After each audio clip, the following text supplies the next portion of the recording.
The World of Perception by Maurice Merleau-Ponty, translated by Oliver Davis, with a foreword by Stephanie Menasse and an introduction by Thomas Baldwin.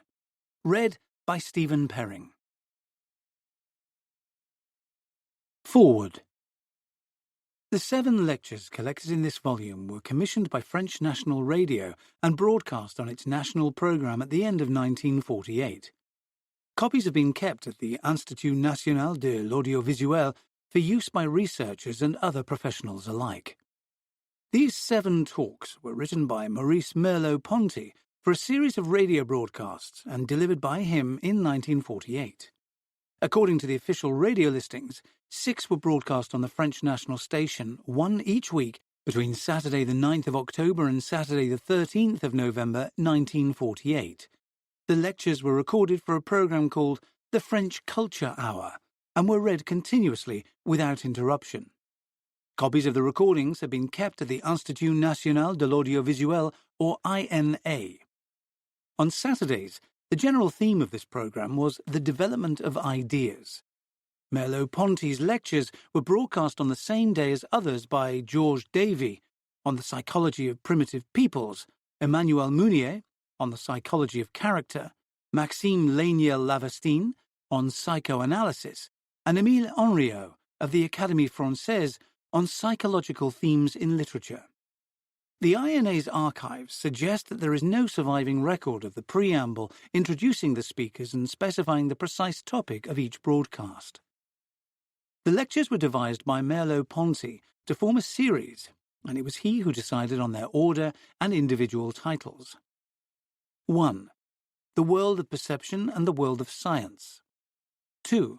Exploring the World of Perception, Space. 3. Exploring the World of Perception, Sensory Objects. 4. Exploring the World of Perception, Animal Life. 5. Man Seen from the Outside. 6.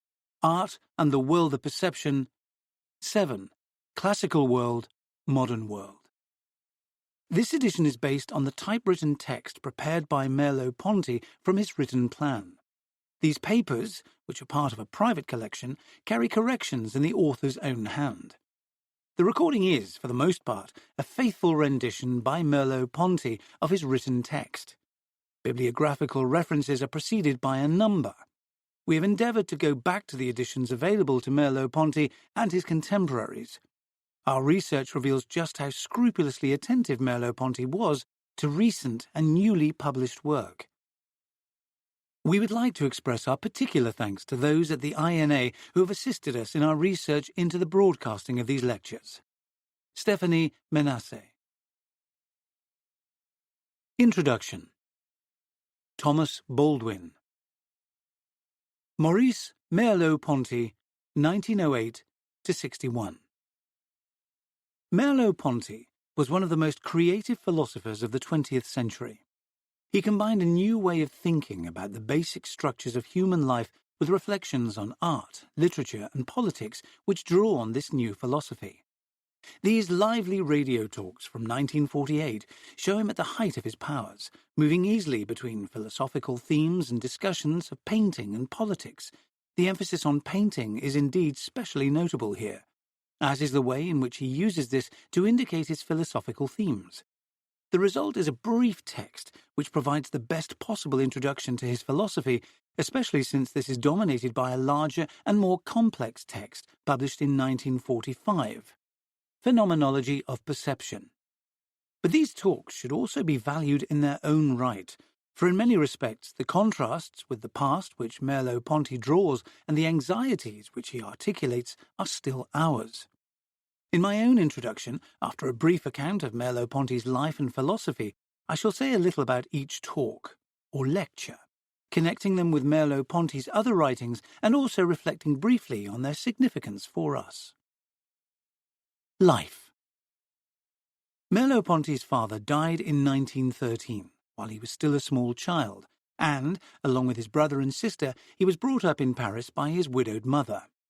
This situation of growing up without a father was one which he shared with Jean-Paul Sartre and Albert Camus, and was indeed common throughout Europe after the First World War. In Merleau-Ponty's case, despite the absence of a father, this period seems to have been one of exceptional happiness and intimacy, and he carried the memory of it throughout his life.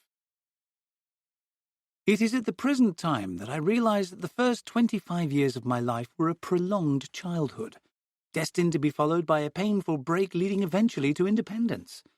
If I take myself back to those years, as I actually lived them, and as I carry them within me, my happiness at that time cannot be explained in terms of the sheltered atmosphere of the parental home.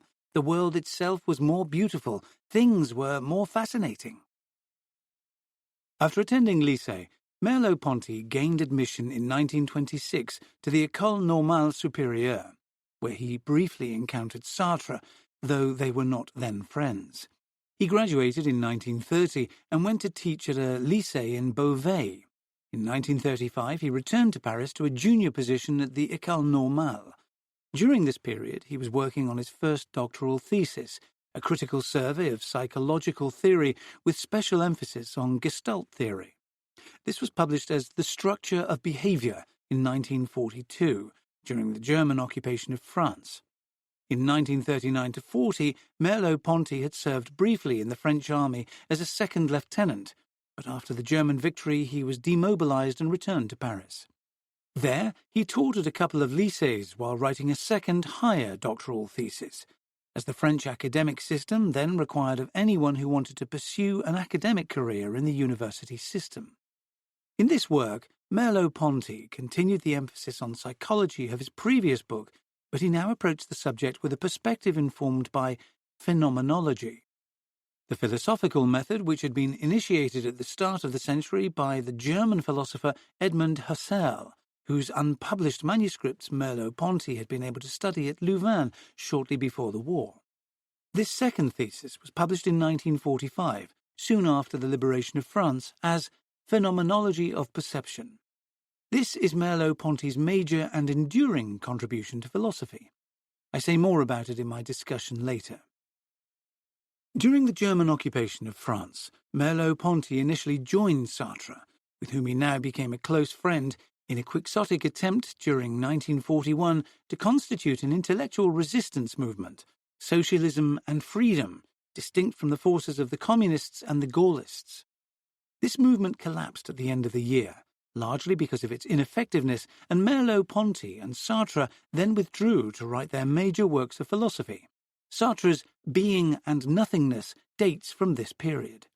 Later in the war, Sartre and Merleau-Ponty joined Camus in the group which published the resistance paper Combat, though they took little active part in the resistance. Nonetheless, the experience of the German occupation forced Merleau-Ponty to think much harder about politics than he had previously done, and at the end of 1944, Merleau-Ponty was one of the group of leading intellectuals led by Sartre and also including de Beauvoir and Aron, who founded the influential political journal Les Temps Modernes. Merleau-Ponty then helped Sartre edit the journal until 1950, when their different political judgments about communism made continued collaboration impossible. After the publication of Phenomenology of Perception in 1945, Merleau-Ponty's academic career progressed quickly.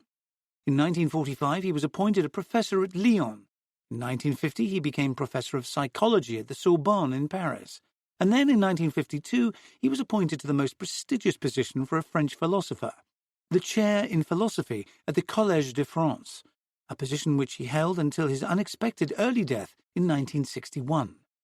During this period, he published 3 collections of essays, Sense and Nonsense in 1948, which brings together his early post-1945 essays, of which most are about Marxism and politics, The Adventures of the Dialectic in 1955, which deals with his break with Sartre and includes his later thoughts about Western Marxism. Finally, Signs, in 1960, which contains some new philosophical work, mainly on language, together with further political essays. After his death, it became apparent that Merleau-Ponty had been working on a major new monograph. This had originally been intended as a study of language and truth, which would develop themes from the earlier writings under the title The Origin of Truth. But as the work progressed, Merleau-Ponty found himself drawn back to some of the themes concerning perception that he had addressed in his earlier philosophy, and the manuscript that was published posthumously in 1964 bears Merleau-Ponty's later working title, The Visible and the Invisible. After his death, Merleau-Ponty's reputation in France declined quickly, as French philosophers turned away from French existential phenomenology to the study of German philosophy, especially to the works of Heidegger and the masters of suspicion, Marx, Nietzsche and Freud. Elsewhere, however, and especially in the United States, his former pupils preserved his reputation and ensured the translation into English of all his major works. More recently, within the analytic tradition, there has been a growth of interest in his writings. His discussions of the intentionality of consciousness, especially of the ways in which things are presented in perception, and of the role of the body in perception, are recognized as important contributions to the understanding of these difficult topics. It is to be hoped that these radio talks will help to make his ideas available to a wider public here, just as their publication in France in 2002 is evidence of a long overdue revival of interest there in his work. Merleau-Ponty's philosophy, perception and the body. Merleau-Ponty sets out his main aim for these lectures at the end of the first paragraph of this first lecture. I shall suggest that one of the great achievements of modern art and philosophy has been to allow us to rediscover the world in which we live, yet which we are always prone to forget. This world, which we are to rediscover, is the world of perception, which is the world as we perceive it, the perceived world, le monde perçu, as it is often called. Merleau-Ponty devotes most of his lectures to explorations of this perceived world in order to enable his audience to rediscover it for themselves. But he does not explain straightforwardly why this rediscovery is so important. Since this point is a central theme of phenomenology of perception, it is worth saying a little about it here in order to help readers of these lectures understand where Merleau-Ponty is coming from. Any philosophy which seeks to take us back to the perceived world is, in its general perspective, empiricist, and Merleau-Ponty signals his empiricism when he explicitly endorses Berkeley's thesis that we cannot conceive anything that is not perceived or perceptible. The classical empiricism of Berkeley and Hume, however, is based on the claim that the contents of thought are restricted to possible contents of sense experience, and this thesis was famously revived by the logical positivist philosophers of the 1930s when they affirmed the verification principle, that the meaning of a proposition is given by its method of verification, i.e. by the way in which its truth or falsity can be settled on the basis of observation. Merleau-Ponty makes it clear, however, that his empiricism is not of this kind. This is partly because he rejects the emphasis on scientific observation that was characteristic of the logical positivists. This connects with the critical attitude to the status of science he adopts in the first lecture, which I discuss later. But more fundamentally, Merleau-Ponty follows Husserl in taking it that the relationship between perception and all other modes of thought, including science, is one of Fundierung, or foundation, which involves a kind of rootedness that does not restrict the capacity for more sophisticated articulations of experience in the light of deeper understandings of the world. So he consistently rejects those forms of empiricism which aim to restrict or reduce the contents of thought to possible contents of experience. A further aspect in which Merleau-Ponty departs from the classical empiricism concerns the a priori. Classical empiricists held that because all our ideas are derived from experience, there is no legitimate role for ideas or concepts which are not thus derived, even where there is no obvious account of such a derivation as with mathematical concepts such as infinity. The rationalist philosophers, as opposed to the empiricists such as Descartes, whom Merleau-Ponty uses as a foil throughout these lectures, held that ideas are innate within the mind, and that the role of experience was primarily just to bring them into use by us. This hypothesis was not easy to believe, but Kant famously moved the debate forward by distinguishing between a priori concepts, such as identity, that are integral to the possibility of experience and thought, and empirical concepts that are acquired on the basis of experience and are answerable to the ways of thinking about the world which are best confirmed by experience. Thus, Kant held that while the empiricists were largely right about empirical concepts, the rationalists were largely right about a priori concepts, which are the most important ones for philosophy. Most subsequent philosophers have agreed with Kant on this point, and Merleau-Ponty certainly does. But he gives a very distinctive twist to the Kantian position by maintaining that our embodiment is integral to the role of a priori concepts in sense experience. He sets out his attitude to Kant in the following passage. Kant saw clearly that the problem is not how determinate shapes and sizes make their appearance in my experience, since without them there would be no experience, and since any internal experience is possible only against the background of external experience. But Kant's conclusion from this was that I am a consciousness which embraces and constitutes the world, and this reflection caused him to overlook the phenomenon of the body and that of the thing. The central theme of Merleau-Ponty's philosophy, from the structure of behaviour to the visible and the invisible, is precisely the way in which the phenomenon of the body is to be integrated into a Kantian philosophy, so that each of us is not so much a consciousness as a body which embraces and constitutes the world. He puts the point in Phenomenology of Perception in the following way. By thus remaking contact with the body and with the world, we shall rediscover ourself, since perceiving as we do with our body, the body is a natural self and, as it were, the subject of perception. His main claim is, then, that our embodiment brings to our perceptual experience an a priori structure whereby it presents itself to us in consciousness as experience of a world of things in space and time, whose nature is independent of us. It is our bodily intentionality which brings the possibility of meaning into our experience by ensuring that its content, the things presented in experience, are surrounded with references to the past and future, to other places and other things, to human possibilities and situations.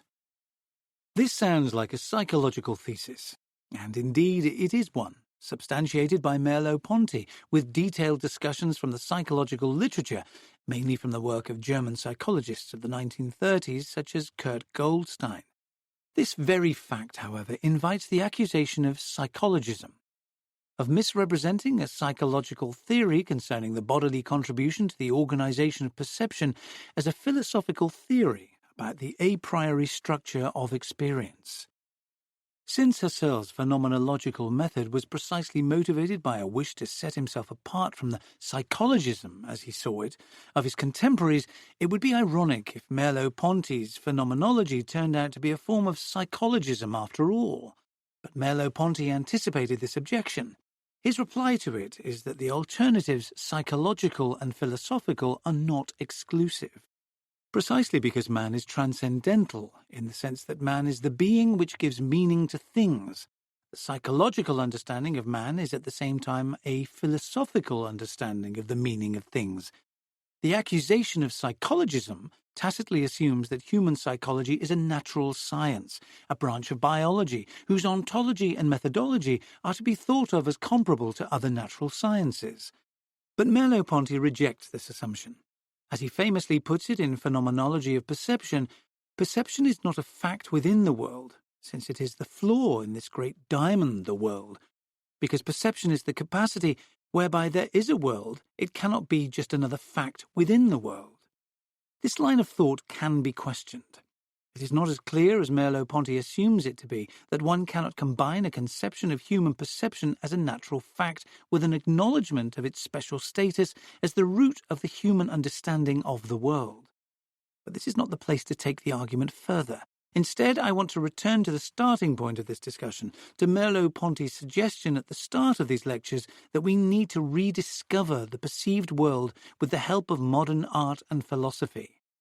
On the face of it, as Merleau-Ponty acknowledges, this is an odd suggestion, since surely we are aware of the perceived world all the time that we are awake. But we can now begin to see why, for Merleau-Ponty, the natural attitude of common sense leads us to overlook the phenomenon of the perceived world. For Merleau-Ponty's account of the role of the senses in perception is that they make it their business to cover their tracks as they organize experience in such a way that it presents to us a world of things arrayed before us in a three-dimensional objective space within which we are located as just another object. So as we get on with our life, we do not notice the role of the senses in organizing experience and constituting the physical world. It is precisely their business to make this role invisible to us. Hence, to rediscover and articulate it, we have somehow to get a detached, sideways look at ordinary experience, and this is what, for Merleau-Ponty, modern art and phenomenological philosophy make possible. He characterized this kind of philosophical reflection in a memorable passage in the preface to Phenomenology of Perception. Reflection does not withdraw from the world towards the unity of consciousness as the world's basis. It steps back to watch the forms of transcendence fly up like sparks from a fire. It slackens the intentional threads which attach us to the world and thus brings them to our notice. It alone is consciousness of the world because it reveals that world as strange and paradoxical. In these lectures, as we shall see, he complements this account of philosophy with a discussion of modern art, in which he suggests that painters such as Cézanne likewise aim to make apparent to us the ways in which the emergence of the ordinary world in visual experience is strange and paradoxical. Merleau-Ponty's Lectures. Lecture 1. The World of Perception and the World of Science. As I have indicated, Merleau-Ponty opens his lectures by announcing that we need to rediscover the perceived world. I've tried to elucidate this demand by setting the lectures in the context of Merleau-Ponty's general philosophical project, and this will also help to elucidate the main thesis of the first lecture, which is that it would be quite wrong to suppose that the world of perception can be dismissed as mere appearance, in contrast with the real world revealed by the natural sciences. Merleau-Ponty describes the temptation to make this supposition as one which is particularly strong in France. To a contemporary British reader, this will seem an odd claim, since for us, France is the land of the modern movements in art and literature, as well as of the postmodernism, which denies any special status to the natural sciences. But it is good to be reminded that within France there has also been, as there still is, a strong tradition that takes the natural sciences as the paradigms of knowledge. And, as Merleau-Ponty indicates, this is a tradition that can be traced back to Descartes. Descartes took an extreme view of the unreliability of the senses, but a more common view would still be that the natural sciences show us that our ordinary perceptions of things are a poor guide to their fundamental structure. This is obvious if one thinks of, say, the molecular structure of physical substances, since this is invisible. But what is more striking is the way in which scientific inquiries can lead us to reorganize the classification of familiar objects, such that, for example, we come to take the view that whales are not fish. Merleau-Ponty makes it clear that he does not contest the value of scientific inquiry. What he does reject is the thought that science penetrates to the heart of things, to the object as it is in itself.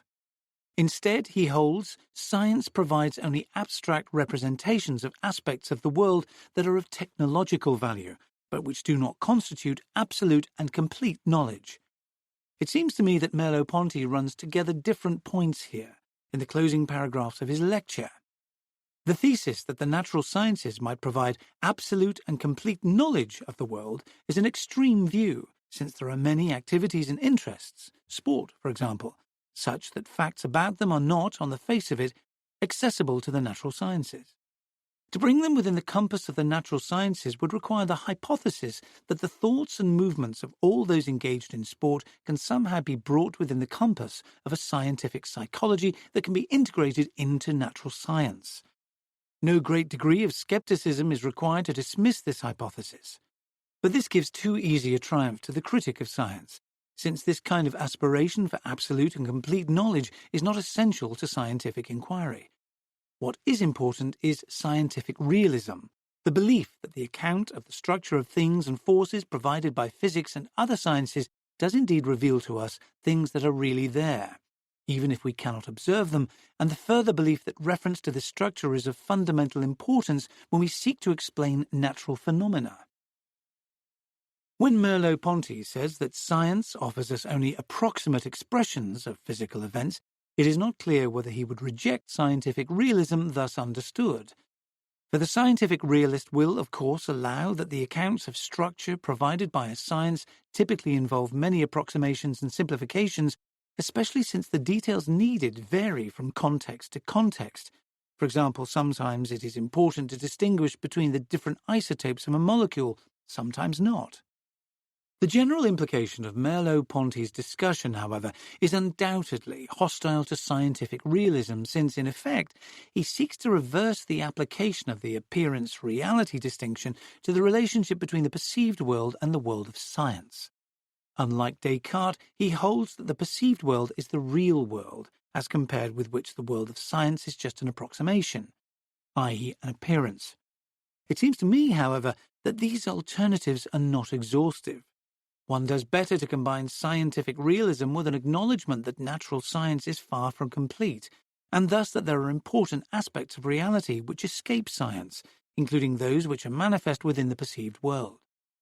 These latter aspects are likely to be of fundamental importance for our primary understanding of things, just as those which are characteristic of the world of science are of fundamental importance when we seek to explain natural phenomena.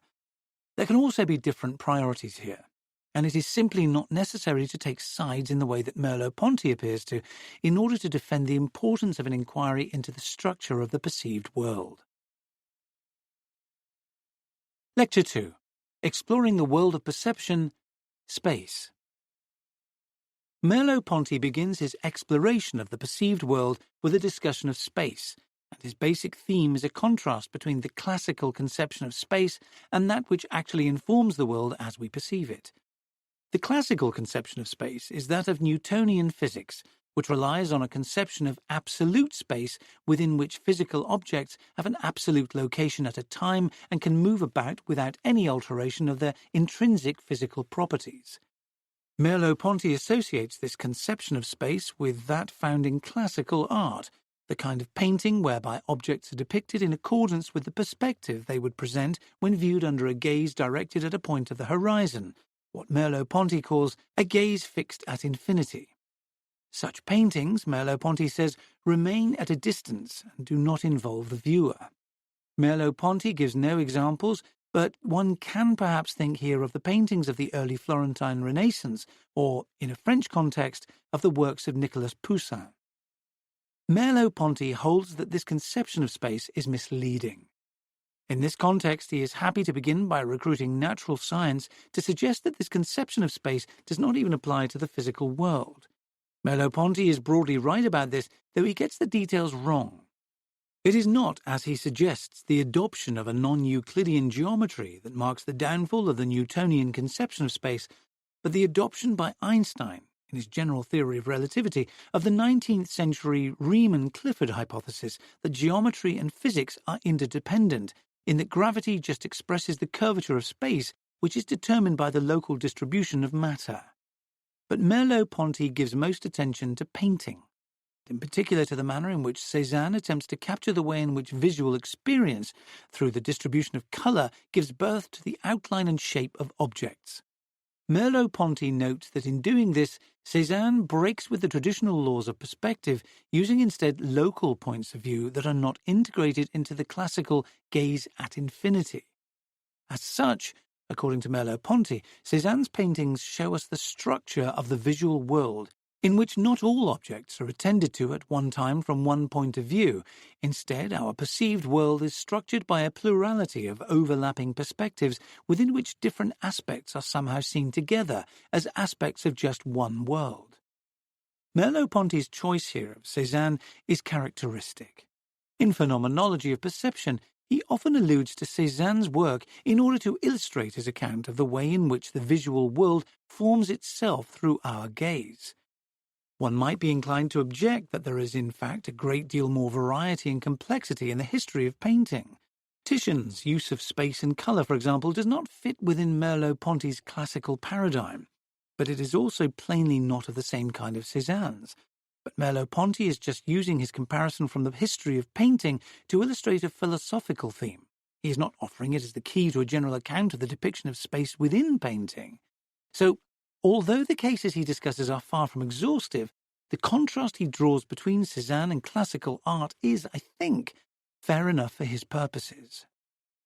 Merleau-Ponty concludes his discussion by introducing the perceptual constancies noted by the Gestalt psychologists, whereby the perceived size or shape of an object takes account of our implicit beliefs about its real size and shape. Thus, a tilted round plate normally looks round, and not oval.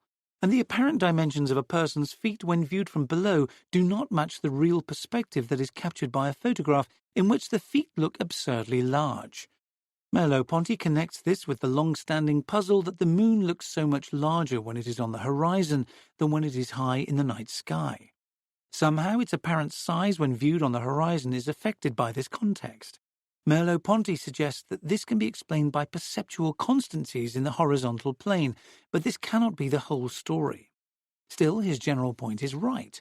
The space of the perceived world is not the unique space of a disembodied intellect, but, like physical space, has different regions which are structured by our expectations concerning the things which we find in them. Lecture 3.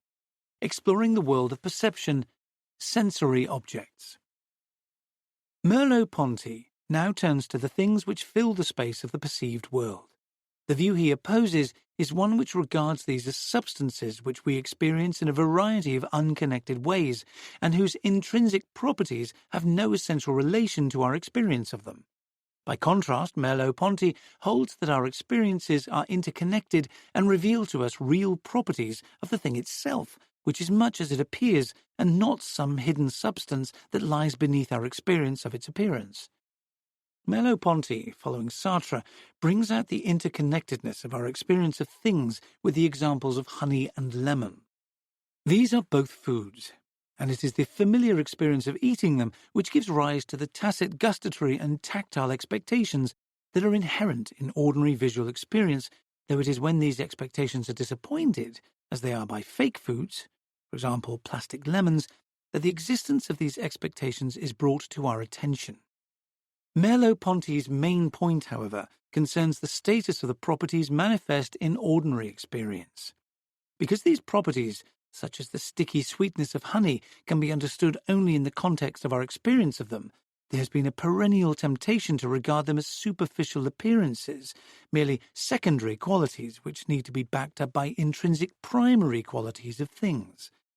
This is a view which goes back to the Greek atomists, but was influentially revived by Descartes, Galileo, and Locke. Against it, Merleau-Ponty holds that we have no good reason to downgrade the manifest properties of things, even though their definition includes reference to our experience of them. In one way, this is right. Appearances can be entirely objective, and for that reason there is reason to regard them as appearances of real, genuine properties such as colour, taste, and the like. But one can still hold that extrinsic properties of this kind presuppose intrinsic properties, which explain why things appear as they do. Merleau-Ponty might regard this as merely a scientific hypothesis, but I suspect that it is rather more deeply embedded than that in our ordinary perceived world, since this includes a folk science, whereby we presume that it is possible to make sense of why things happen as they do. Lecture 4. Exploring the World of Perception, Animal Life. In the previous lecture, Merleau-Ponty emphasized that the perceived world is a human world, a world of things whose character involves a relationship with the human beings who experience them. In this lecture, he addresses an anxiety concerning this thesis, that this emphasis on humans implies that there is no proper place for the experience of animals, children, primitive peoples, and madmen. Merleau-Ponty here anticipates the attention that is now paid to voices that were for long excluded from official histories and philosophies, though he does not recognize the need to include women in his list, and the category primitive people is not one with which we can now feel comfortable. His claim is going to be that it is a characteristic of modern thought, with its rediscovery of the perceived world, that it can accommodate these alien voices better than classical thought did. According to Merleau-Ponty, classical thinkers, represented here by Descartes and Voltaire, take it that the only voice worth listening to is that of an adult, rational, civilized human being, and, we might add, a male one, since it is the only voice that makes sense. The experiences of animals, children, primitive peoples, and madmen can be summarily dismissed as nonsense. Descartes symbolized this exclusion of the experience of madness when, at the start of his Meditations, he simply dismisses without argument the hypothesis that, for all he can tell, he is mad. But it is worth adding, other philosophers of the classical period were not so dismissive. Hume deliberately includes in his treatise of human nature ironic comparisons between humans and animals, where the joke is on the humans. What, however, of the ability of modern thought to make space for these alien voices? Merleau-Ponty's main claim is that where classical thought saw a sharp division between sense and nonsense, modern thought sees only a difference of degree, accentuated by recognition of the fact that adult life is prone to illness, prejudice, and fantasy.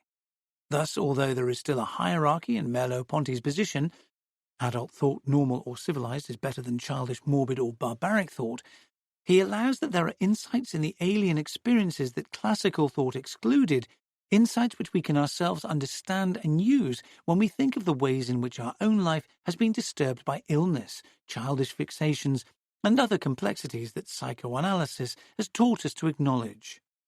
In the lecture, Merleau-Ponty then turns to a brief discussion of animals and the status of their experience, but before commenting on this, it is worth reflecting a little on Merleau-Ponty's discussion so far. The most striking point is his hierarchy, with its valuation of adult thought, normal or civilized. For this contrasts very sharply with the romantic valuation of children, as in Wordsworth, of genius, which is often conceived as a form of madness, and of the noble savage. I find it very odd that Merleau-Ponty does not address this line of thought, which will have been very familiar to his audience from Rousseau. Perhaps the barbarisms of the Second World War led him to dismiss it. The other point to make is that in Phenomenology of Perception, Merleau-Ponty frequently draws on accounts of the disabilities of those with brain damage to develop his account of our pre-objective bodily experience of the world. So, although he discusses the existential significance of these disabilities, the basic theme of his discussion is one of the continuity between the experience of the disabled and that of the normal, rather than the hierarchy emphasized here. In the closing pages of this lecture, Merleau-Ponty turns, as his title always suggested, to the case of animals. As ever, he begins by rejecting the Cartesian conception of them as mere machines, instead drawing on the work of the Gestalt psychologist Wolfgang Kohler. He briefly sketches the way in which one might try to show how an animal gives shape to its world. Merleau-Ponty had discussed this subject at greater length in The Structure of Behavior, and he shows there how his existential phenomenology, with its emphasis on pre-objective perception and organized behavior, can readily accommodate animal experience alongside that of human beings. But he ends his lecture here by noting a different way in which animals play a part in the spectrum of experiences he has been concerned to revive, through the symbolic role that animals often play in childish, primitive, and even religious thought. Lecture 5. Man Seen from the Outside. Merleau-Ponty continues his exploration of the perceived world by turning to our understanding of other people. This was already a theme of the previous lecture, but what he is here concerned to discuss is the way in which we can integrate our understanding of others with our understanding of ourselves. He begins, as ever, with Descartes, who famously held that we understand ourselves best when, in self-conscious reflection, we grasp ourselves as just a stream of consciousness that is only contingently connected to a physical body located in physical space. In reading Merleau-Ponty's discussion of this, it is important to note that the translation here uses the two words mind and spirit to translate the single French word esprit, in order to capture the connotations of the French word as it occurs in different contexts in Merleau-Ponty's text. As Merleau-Ponty explains later, he thinks that there is something importantly right about Descartes' conception of ourselves, but first he explains why it is unsatisfactory as it stands. He begins by discussing our experience of others. The Cartesian position notoriously alienates us from others, since it implies that we can know them only indirectly via their behavior, which is only a detached, contingent expression of their thoughts and feelings, and one whose interpretation we can never validate, since we have no other way of finding out about the other's thoughts and feelings. As against this alienation from others, which rests on the detachment of their mind from their behavior, Merleau-Ponty, whose discussion at this point exemplifies the phenomenological appeal to lived experience, brings forward our experience of another's anger. In this case, he suggests we have no temptation to detach the other's anger from their behavior. Their anger is here in this room. The Cartesian separation of emotion from behaviour radically misconstrues our experience of others in this case. Furthermore, he argues, when I reflect on my own anger, I have to recognise that, contrary to Descartes' account of the matter, it too was bound up with my own body, with my gestures, my speech, and my behaviour. Merleau-Ponty then generalises this last point. He suggests that self-consciousness is always dependent upon our consciousness of others, which is inextricably linked to our experience of their behaviour, especially their speech. In this lecture, he just cites child psychologists in support of this claim. In Phenomenology of Perception, he had invoked Husserl's thesis that transcendental subjectivity is intersubjectivity, and argued in detail that there is no coherent conception of self-consciousness which is not regulated by the consciousness that others have of us. So our self-consciousness is always mediated by a language that we have learned from others and which is dependent upon their use of it. Hence, although Descartes was right to posit the conception of a self that is detached from physical circumstances, this is a critical ideal, which expresses the idea of freedom as detachment and not a metaphysical truth about human beings. In the last part of the lecture, Merleau-Ponty points to the ethical implications of this new picture of human life. It is one which we can neither escape personal responsibility by imagining that our dependence upon others determines how we are to act, nor escape this dependence upon others by imagining that our freedom enables us to shape our future inalienably. Instead, and this, for Merleau-Ponty, is the modern form of humanism, we have to accept that there is an inescapable ambiguity in human life, whereby we have to accept responsibility for our actions, even though the significance of everything we try to do is dependent upon the meaning others give to it. It is here that Merleau-Ponty's idiom is recognizably existentialist, as he acknowledges the anxiety inherent in this situation and calls for courage in accepting both the inescapability of our responsibility and the impossibility of guaranteeing what our responsibilities will turn out to be. But he disavows the conclusion that human life is therefore inherently absurd, even though it may often appear so. Instead, he urges, we should use humour to prepare for those rare and precious moments at which human beings come to recognise, to find one another. Lecture 6. Art and the World of Perception. Merleau-Ponty's aim here is to use the account he has given of the perceived world as the springboard for an aesthetic theory.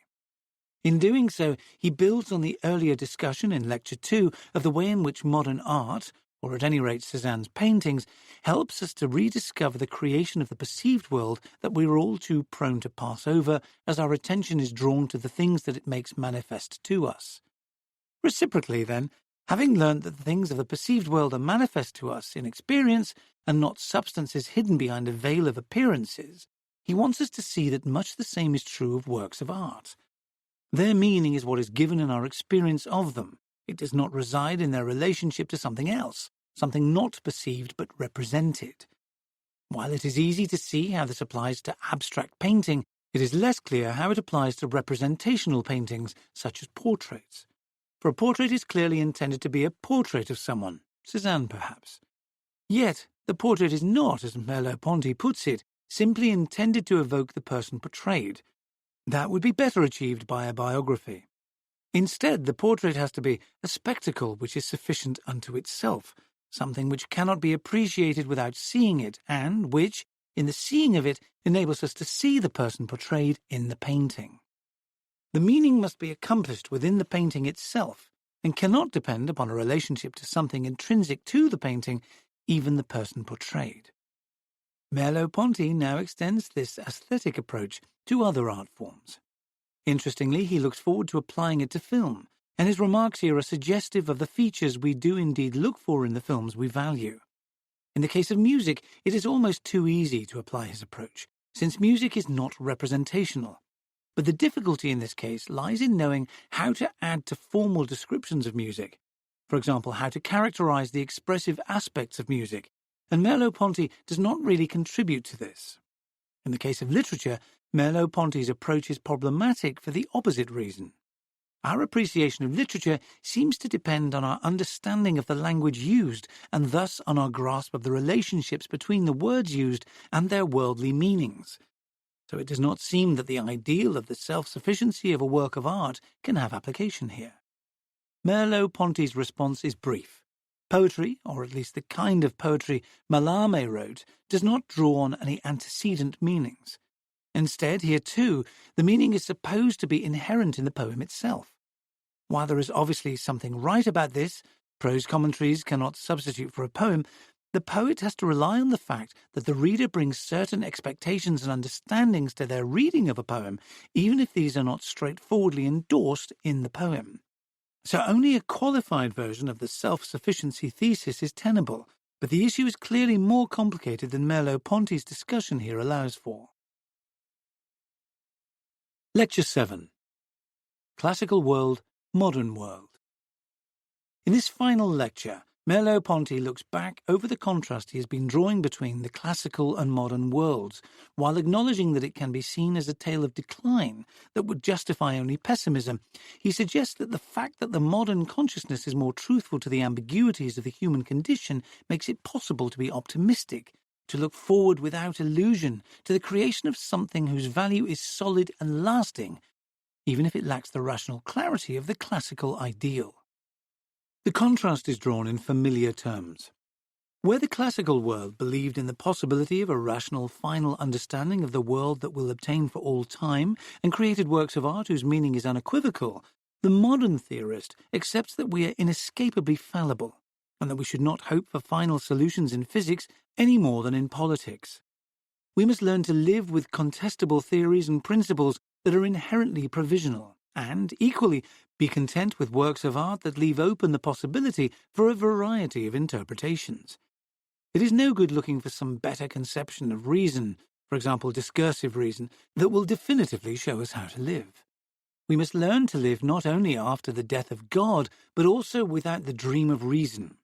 These are perhaps the same thing. Merleau-Ponty does not, however, prescribe a conservative reaction to the failure of the classical ideal of reason in the manner of, say, Hume and Burke.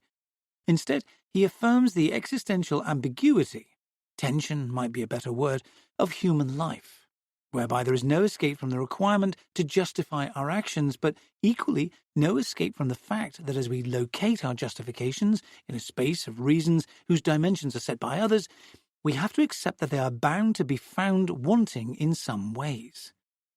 This very affirmation, however, he proclaims to be not just a modern truth, but a truth of all time, a truth which captures the human condition as it is.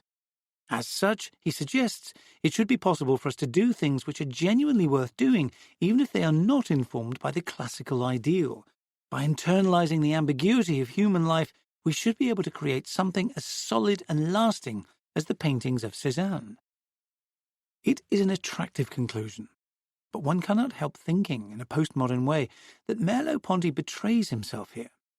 If he had really internalized the fallibilism and provisionality of modern thought from which he starts, he should not have allowed himself to present, at the end, his existentialism as a truth that is a truth of all time.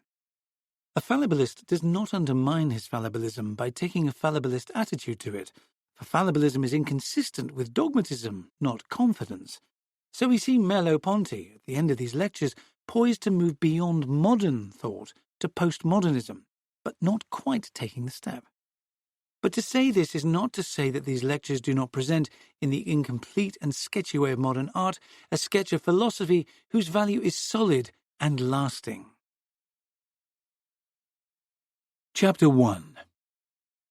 The World of Perception and the World of Science.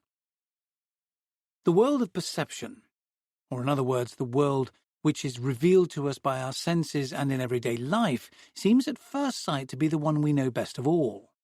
For we need neither to measure nor to calculate in order to gain access to this world, and it would seem that we can fathom it simply by opening our eyes and getting on with our lives.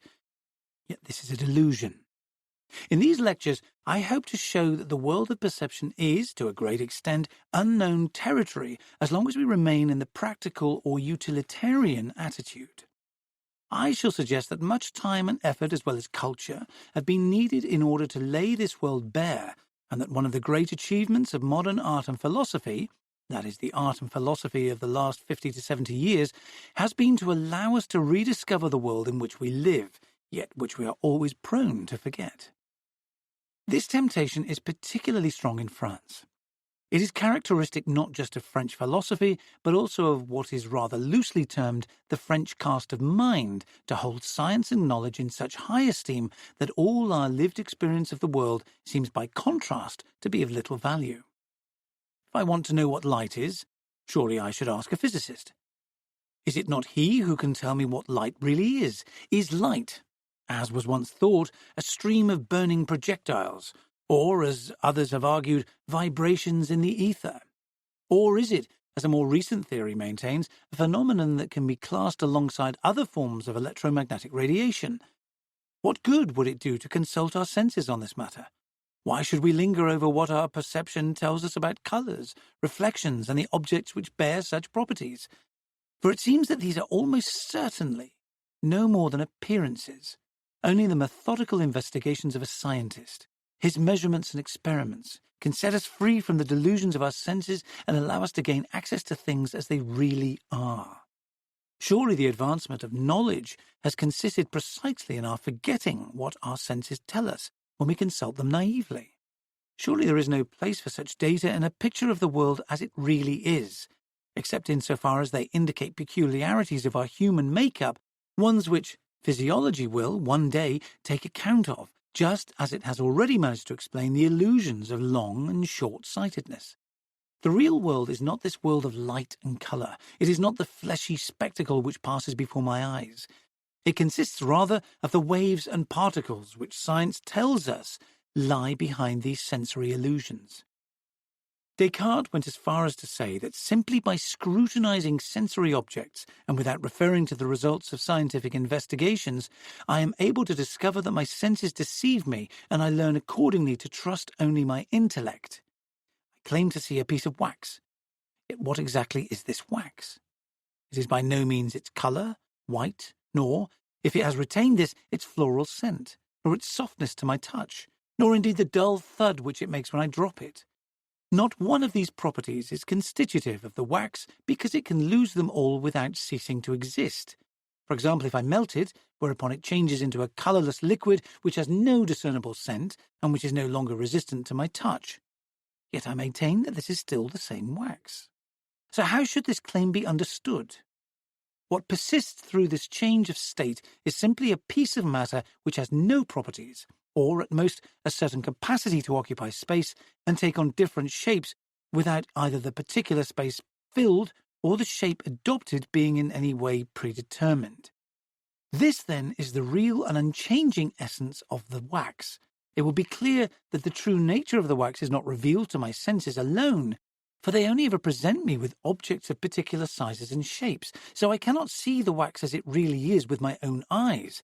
The reality of the wax can only be conceived in the intellect.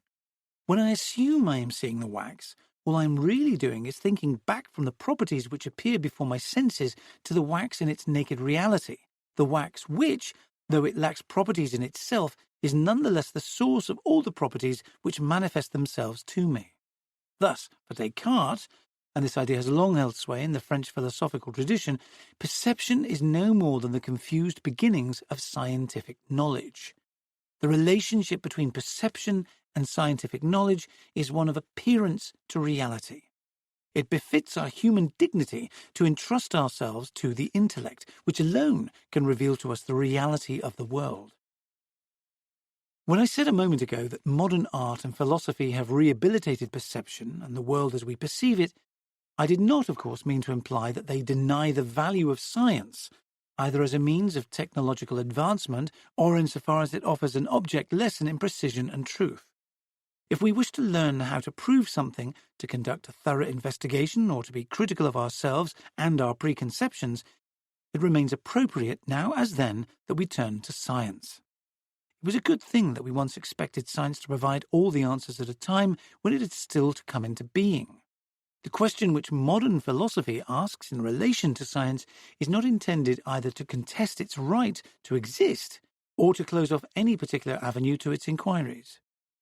Rather, the question is whether science does, or ever could, present us with a picture of the world which is complete, self-sufficient, and somehow closed in upon itself, such that there could no longer be any meaningful questions outside this picture. It is not a matter of denying or limiting the extent of scientific knowledge, but rather of establishing whether it is entitled to deny or rule out as illusory all forms of inquiry that do not start out from measurements and comparisons, and, by connecting particular causes with particular consequences, end up with laws such as those of classical physics. This question is asked not out of hostility to science. Far from it.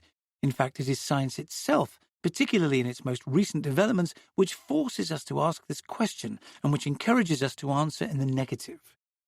Since the end of the 19th century, scientists have got used to the idea that their laws and theories do not provide a perfect image of nature, but must rather be considered even simpler schematic representations of natural events, destined to be honed by increasingly minute investigations. Or, in other words, these laws and theories constitute knowledge by approximation. Science subjects the data of our experience to a form of analysis that we can never expect will be completed, since there are no intrinsic limits to the process of observation. We could always envisage that it might be more thorough or more exact than it is at any given moment. The mission of science is to undertake an interminable elucidation of the concrete or sensible, from which it follows that the concrete or sensible can no longer be viewed, as in the classical paradigm, as a mere appearance destined to be surpassed by scientific thought. The data of perception, and, more generally, the events which comprise the history of the world, cannot be deduced from a certain number of laws which supposedly make up the unchanging face of the universe. On the contrary, it is the scientific law that is an approximate expression of the physical event and which allows this event to retain its opacity. The scientist of today, unlike his predecessor working within the classical paradigm, no longer cherishes the illusion that he is penetrating to the heart of things, to the object as it is in itself. The physics of relativity confirms that absolute and final objectivity is a mere dream, by showing how each particular observation is strictly linked to the location of the observer and cannot be abstracted from this particular situation. It also rejects the notion of an absolute observer. We can no longer flatter ourselves with the idea that in science, the exercise of a pure and unsituated intellect can allow us to gain access to an object free of all human traces, just as God would see it. This does not make the need for scientific research any less pressing. In fact, the only thing under attack is the dogmatism of a science that thinks itself capable of absolute and complete knowledge. We are simply doing justice to each of the variety of elements in human experience, and in particular, to sensory perception. While science and the philosophy of science have, as we have seen, been preparing the ground for an exploration of the world as we perceive it, painting, poetry, and philosophy have forged ahead boldly, by presenting us with a very new and characteristically contemporary vision of objects, space, animals, and even of human beings seen from the outside, just as they appear in our perceptual field.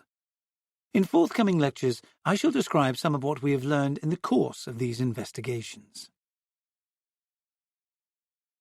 Chapter 2. Exploring the world of perception. Space. It has often been said that modern artists and thinkers are difficult. Picasso is harder to understand, indeed to love, than Poussin or Chardin.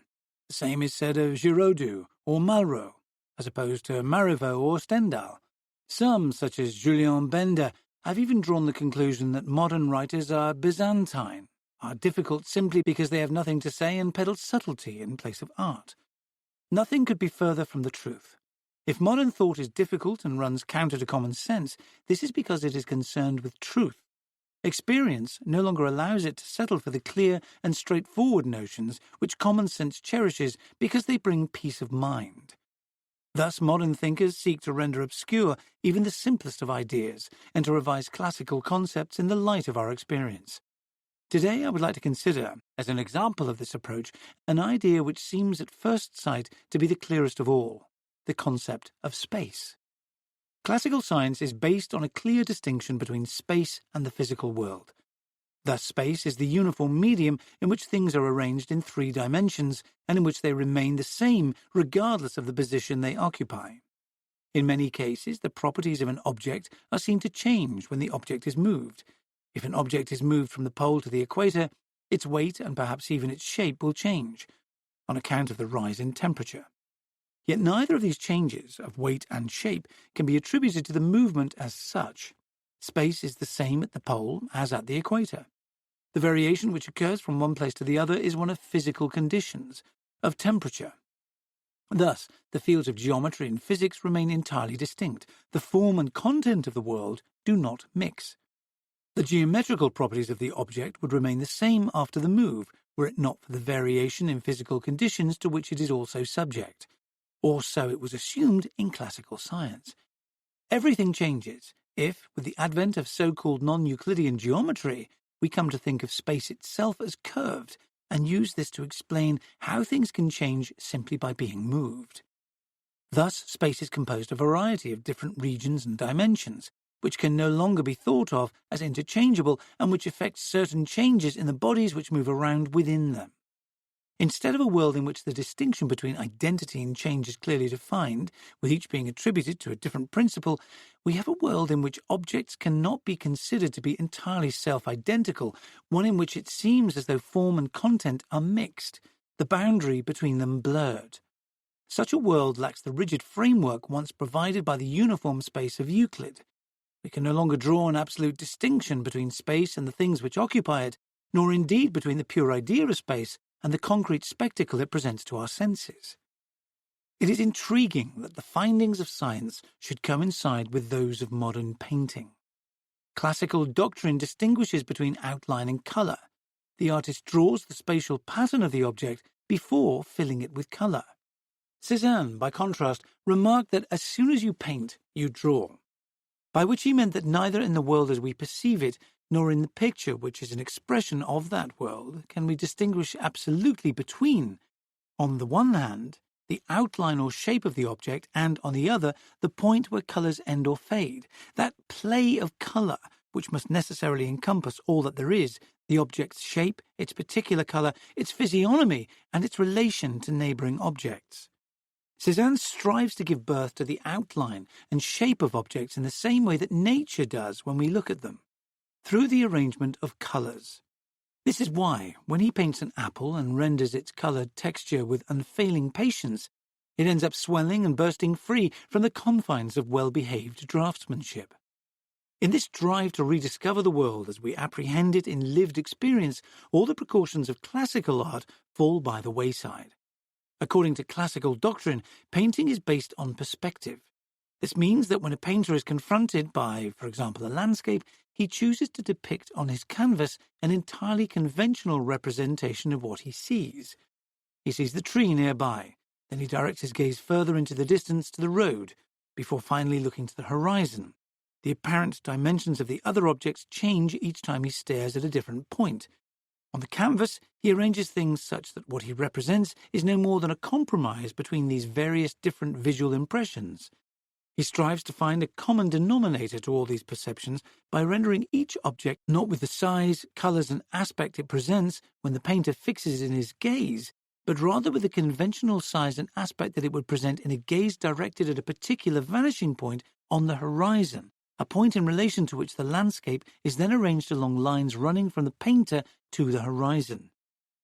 Landscapes painted in this way have a peaceful look, an air of respectful decency, which comes of their being held beneath a gaze fixed at infinity. They remain at a distance and do not involve the viewer. They are polite company. The gaze passes without hindrance over a landscape which offers no resistance to this supremely easy movement. But this is not how the world appears when we encounter it in perception. When our gaze travels over what lies before us, at every moment we are forced to adopt a certain point of view, and these successive snapshots of any given area of the landscape cannot be superimposed one upon the other. It is only by interrupting the normal process of seeing that the painter succeeds in mastering this series of visual impressions and extracting a single, unchanging landscape from them. Often he will close one eye and measure the apparent size of a particular detail with his pencil, thereby altering it. By subjecting all such details to this analytical vision, he fashions on the canvas a representation of the landscape which does not correspond to any of the free visual impressions. This controls the movement of their unfolding, yet also kills their trembling life. If many painters since Cézanne have refused to follow the law of geometrical perspective, this is because they have sought to recapture and reproduce before our very eyes the birth of the landscape. They have been reluctant to settle for an analytical overview and have striven to recapture the feel of perceptual experience itself. Thus, different areas of their paintings are seen from different points of view. The lazy viewer will see errors of perspective here, while those who look closely will get the feel of a world in which no two objects are seen simultaneously, a world in which regions of space are separated by the time it takes to move our gaze from one to the other, a world in which being is not given but rather emerges over time. Thus, space is no longer a medium of simultaneous objects capable of being apprehended by an absolute observer who is equally close to them all, a medium without point of view, without body and without spatial position. In sum, the medium of pure intellect. As Jean Paulhan remarked recently, the space of modern painting is space which the heart feels, space in which we too are located, space which is close to us and with which we are organically connected. Paulhan added, "It may well be that in an age devoted to technical measurement and, as it were, consumed by quantity, the Cubist painter is quietly celebrating, in a space attuned more to the heart than the intellect, the marriage and reconciliation of man with the world." In the footsteps of science and painting, philosophy and, above all, psychology seem to have woken up to the fact that our relationship to space is not that of a pure disembodied subject to a distant object, but rather that of a being which dwells in space relating to its natural habitat. This helps us to understand the famous optical illusion noted by Malebranche. When the moon is still on the horizon, it appears to be much larger than at its zenith. Malebranche assumed that human perception, by some process of reasoning, overestimates the size of the planet. If we look at it through a cardboard tube or the cover of a matchbox, the illusion disappears. So it is caused by the fact that, when the moon first appears, we glimpse it above the fields, walls and trees.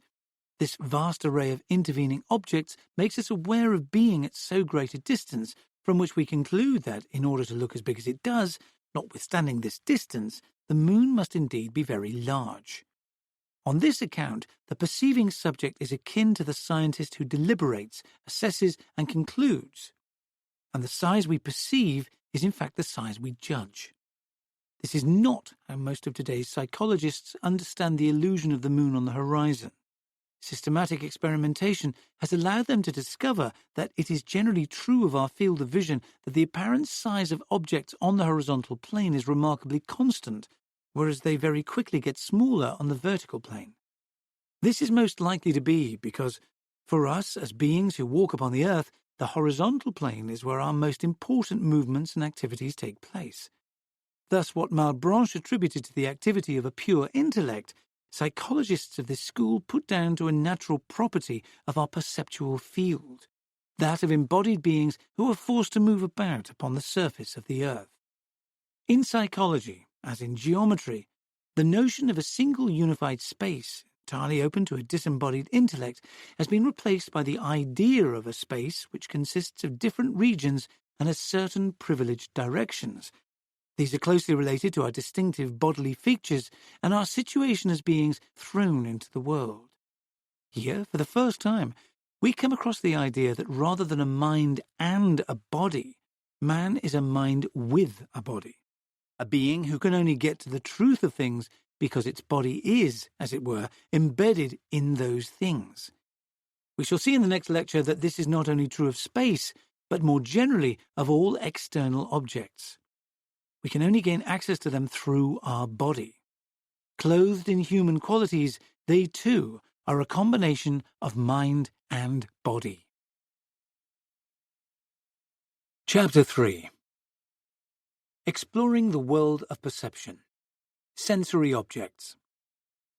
Let us turn now from our examination of space to the objects which fill that space. If we consult a classical psychology textbook, it will tell us that an object is a system of properties which present themselves to our various senses and which are united by an act of intellectual synthesis. For example, this lemon is a bulging oval shape with two ends, plus this yellow colour, plus this fresh feel, plus this acidic taste. This analysis, however, is far from satisfactory. It is not clear how each of these qualities or properties is bound to the others, and yet it seems to us that the lemon is a unified entity of which all these various qualities are merely different manifestations.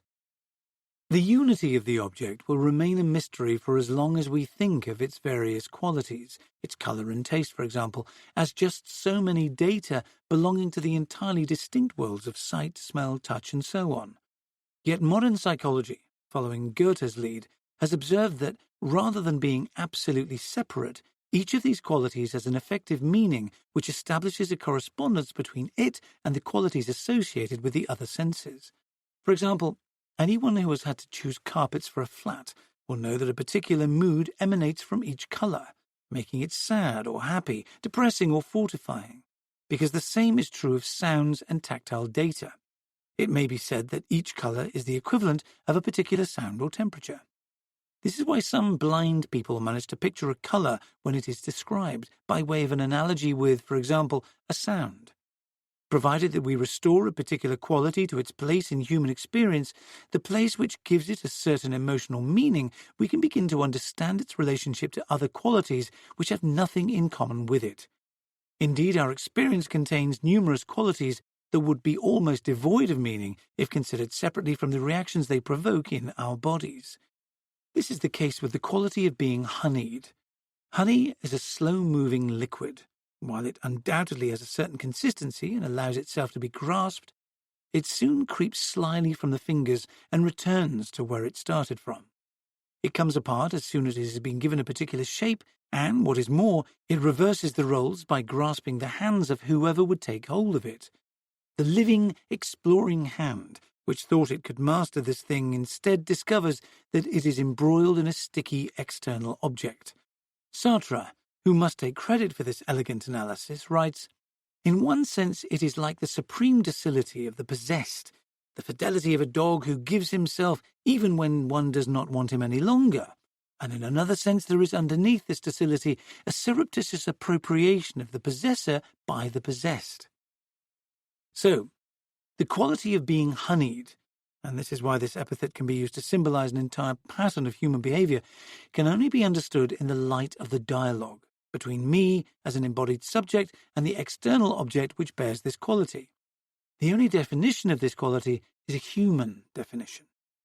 Viewed in this way, every quality is related to qualities associated with other senses.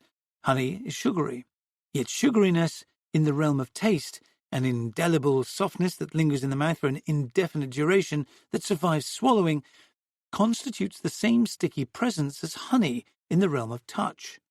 To say that honey is viscous is another way of saying that it is sugary. It is to describe a particular relationship between us and the object, or to indicate that we are moved or compelled to treat it in a certain way, or that it has a particular way of seducing, attracting or fascinating the free subject who stands before us.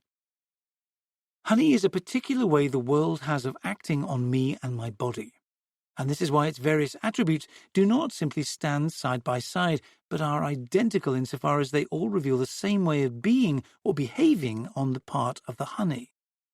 The unity of the object does not lie behind its qualities, but is reaffirmed by each one of them. Each of its qualities is the whole. Cézanne said that you should be able to paint the smell of trees. In a similar vein, Sartre writes in Being and Nothingness that each attribute reveals the being of the object. The lemon is extended throughout its qualities, and each of its qualities is extended throughout each of the others. It is the sourness of the lemon which is yellow. It is the yellow of the lemon which is sour. We eat the colour of a cake and the taste of this cake, and the taste of this cake is the instrument which reveals its shape and its colour to what may be called the alimentary intuition. The fluidity, the tepidity, the bluish colour, the undulating restlessness of the water in a pool are given at one stroke, each quality through the others. The things of the world are not simply neutral objects which stand before us for our contemplation. Each one of them symbolizes or recalls a particular way of behaving, provoking in us reactions which are either favorable or unfavorable. This is why people's tastes, character, and the attitude they adopt to the world and to particular things can be deciphered from the objects with which they choose to surround themselves, their preferences for certain colours, or the places where they like to go for walks. Claudel claims that the Chinese build rock gardens in which everything is entirely bare and dry. This mineralization of their surroundings must be interpreted as a rejection of the damp of life, as though expressing a preference for death. The objects which haunt our dreams are meaningful in the same way. Our relationship with things is not a distant one. Each speaks to our body and to the way we live. They are clothed in human characteristics, whether docile, soft, hostile, or resistant, and conversely they dwell within us as emblems of forms of life we either love or hate. Humanity is invested in the things of the world, and these are invested in it. To use the language of psychoanalysis, things are complexes. This is what Cézanne meant when he spoke of the particular halo of things, which it is the task of painting to capture. This is also the message of the contemporary poet Francis PontY, whose work I shall now offer by way of example. In a study devoted to him, Sartre wrote that things lived in him for many years. They populated him. They carpeted the furthest recesses of his memory. They were present within him. And what he is trying to do now is much more to pluck these monstrous slithering flowers from his inner depths and render them than to fix their qualities on the basis of minute observations. And indeed the essence of water, for example, and of all the elements, lies less in their observable properties than in what they say to us. This is what PontY says of water. Water is colourless and glistening, formless and cool, passive and determined in its single vice, gravity, with exceptional means at its disposal to gratify the vice, circumvention, perforation, infiltration, erosion. The vice plays an inner role as well. Water endlessly ravels in upon itself, constantly refuses to assume any form, tends only to self-humiliation, prostrating itself, all but a corpse, like the monks of some orders. You might almost say that water is insane, given this obsession, this fixation, the hysterical need to obey its gravity alone. By definition, liquid is what seeks to obey gravity rather than maintain its form, forgoes all form to obey its gravity, and loses all bearing because of this fixation, these unhealthy qualms. Water's anxiety, sensitive to the slightest change of incline, leaping downstairs 2 steps at a time, playful, childishly obedient, returning the moment we call it back by tilting the slope this way. The same sort of analysis, extended to take in all the elements, is to be found in the series of works by Gaston Bachelard on air, water, fire, and earth. He shows how each element is home to a certain kind of individual of a particular kind, how it constitutes the dominant theme in their dreams and forms the privileged medium of the imagination which lends direction to their life. He shows how it is the sacrament of nature which gives them strength and happiness. These studies have all grown out of the surrealist experiment which, as early as 30 years ago, sought in the objects around us, and above all in the found objects to which on occasions we become uniquely attached, what André Breton called the catalysts of desire, the place where human desire manifests itself or crystallizes.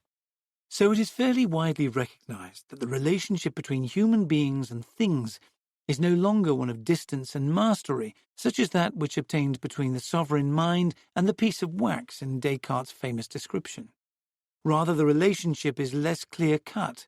Vertiginous proximity prevents us both from apprehending ourselves as a pure intellect, separate from things, and from defining things as pure objects lacking in all human attributes. We shall have occasion to return to this point when, in conclusion, we try to establish how our view of the place of human beings in the world has changed over the course of these lectures. Chapter 4. Exploring the world of perception, animal life. In the first 3 lectures, We argued with respect to science, painting, and philosophy that the transition from classical to modern was marked by what might be thought of as a reawakening of the world of perception.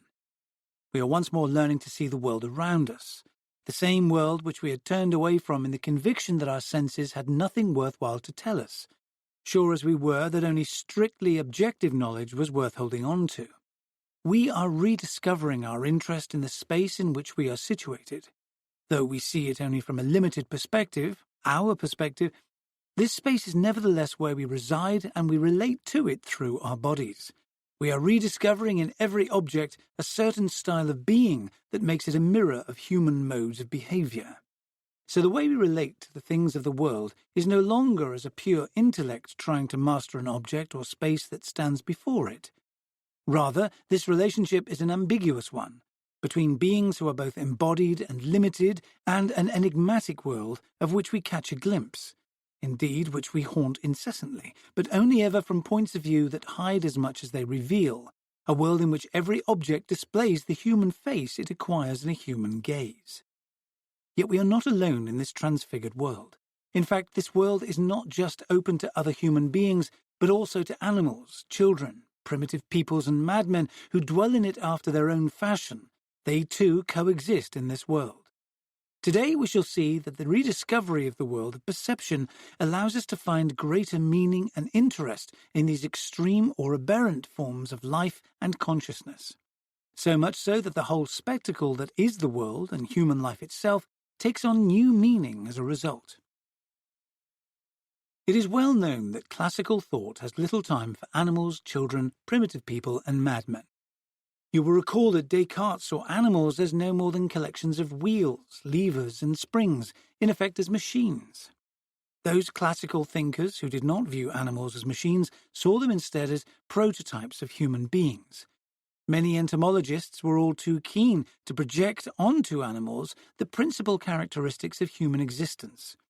For many years our knowledge of children and the sick was held back, kept at a rudimentary stage by the same assumptions. The questions which the doctor or researcher asked of them were the questions of an adult or a healthy person. Little attempt was made to understand the way that they themselves lived. Instead, the emphasis fell on trying to measure how far their efforts fell short of what the average adult or healthy person was capable of accomplishing. As for primitive people, they were either looked to for a model of a more attractive form of civilization, or else, as in Voltaire's essay on morals, their customs and beliefs were seen as no more than a series of inexplicable absurdities. Which all goes to suggest that classical thought was caught in a dilemma. Either the being that stands before us may be likened to a human being, in which case it can be given, by analogy, the usual human attributes of the healthy adult. Alternatively, it is no more than a blind mechanism, living chaos, in which case meaning cannot possibly be ascribed to its behavior.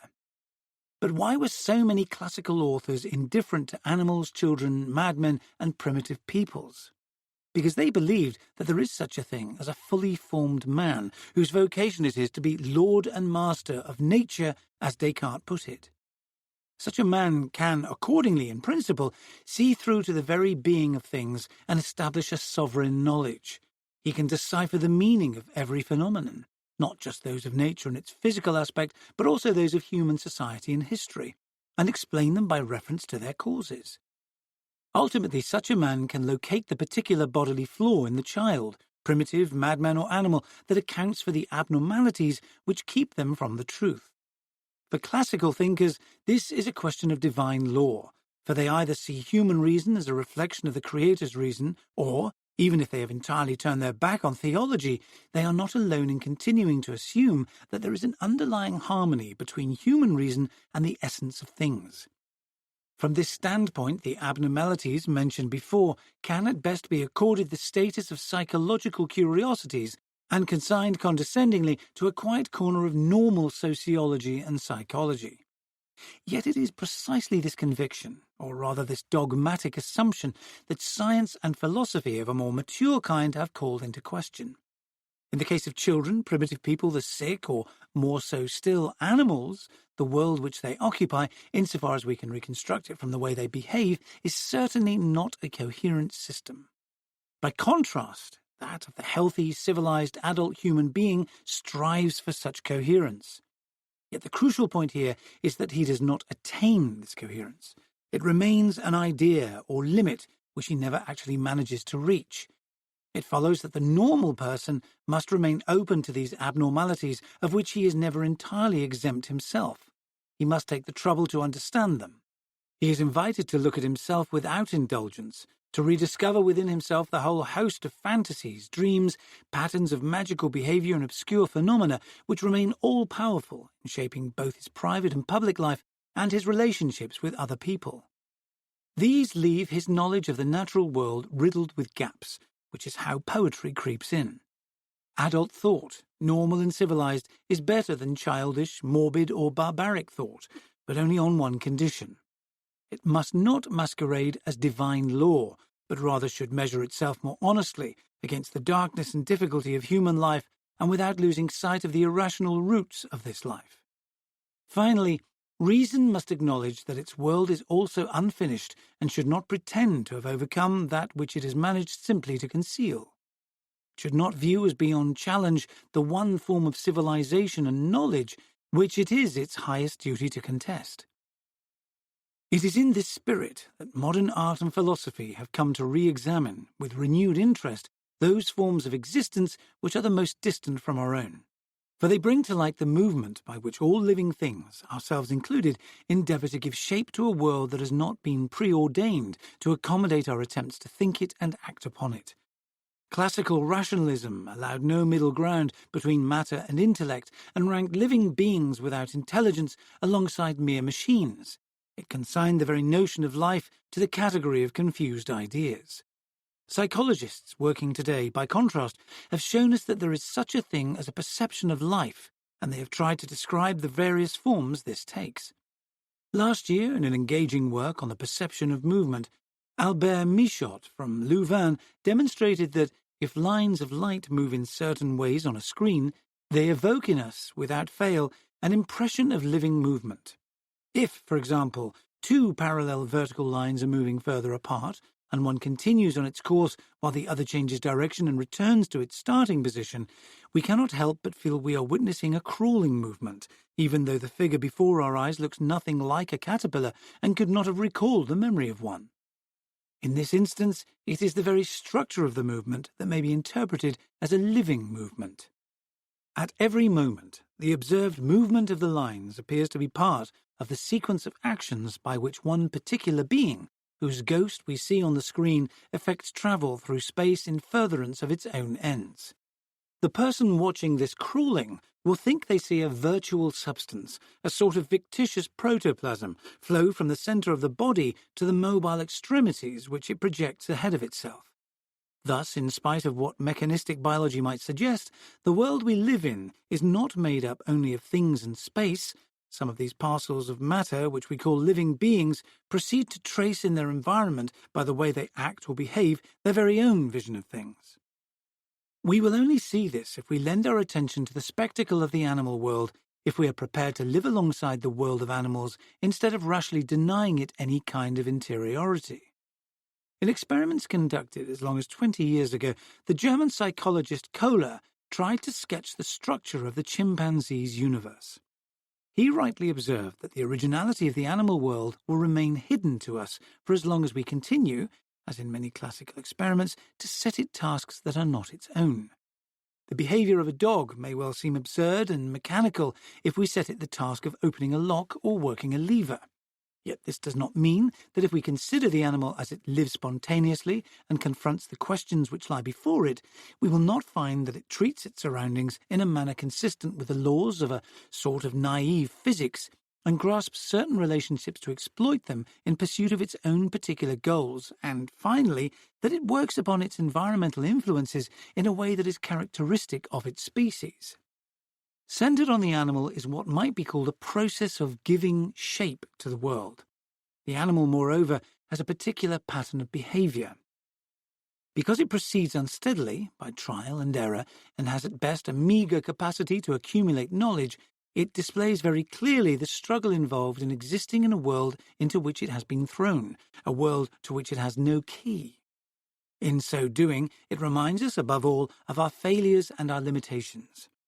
It is for all these reasons that the life of animals plays such an important role in the dreams of primitive peoples, as indeed it does in the secret reveries of our inner life.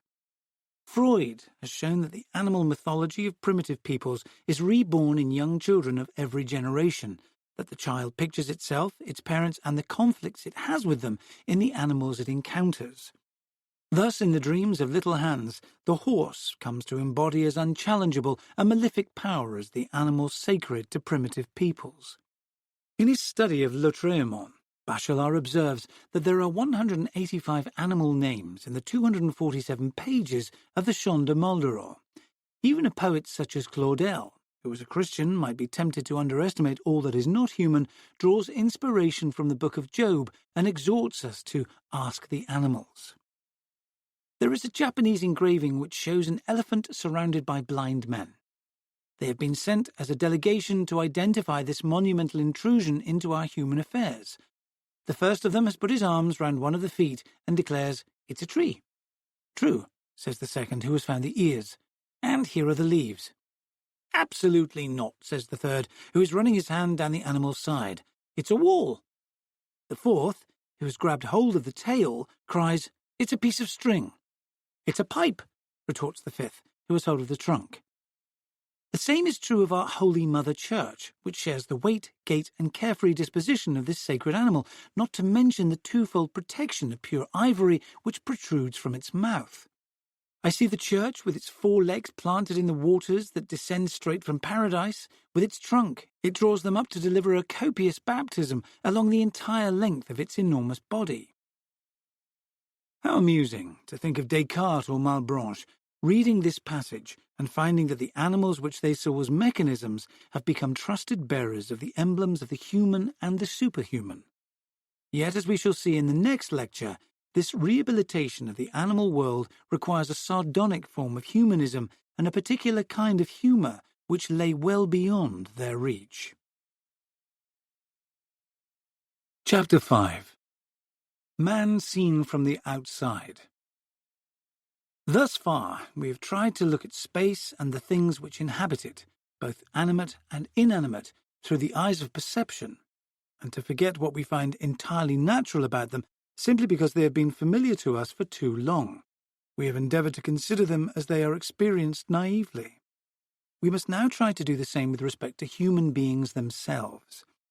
Over the last 30 or more centuries, many things have undoubtedly been said about human beings, yet these were often the products of reflection. What I mean by this is that Descartes, when he wanted to know what man is, set about subjecting the ideas which occurred to him to critical examination. One example would be the idea of mind and body.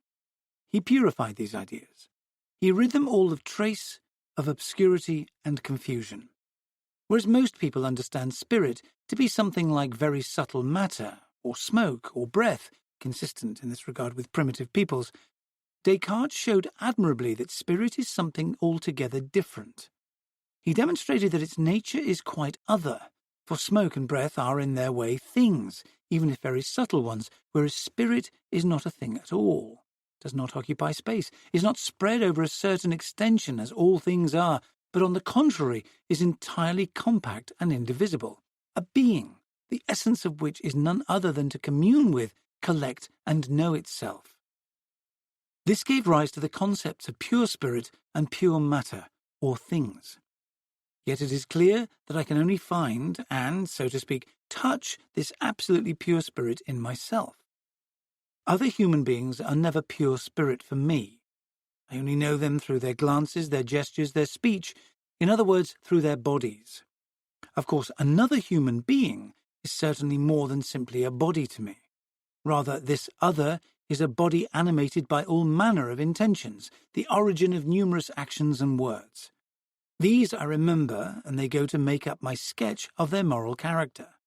Yet I cannot detach someone from their silhouette, the tone of their voice and its accent. If I see them for even a moment, I can reconnect with them instantaneously and far more thoroughly than if I were to go through a list of everything I know about them from experience or hearsay. Another person, for us, is a spirit which haunts a body, and we seem to see a whole host of possibilities contained within this body when it appears before us. The body is the very presence of these possibilities. So the process of looking at human beings from the outside, that is, at other people, leads us to reassess a number of distinctions which once seemed to hold good, such as that between mind and body. Let us see what becomes of this distinction by examining a particular case.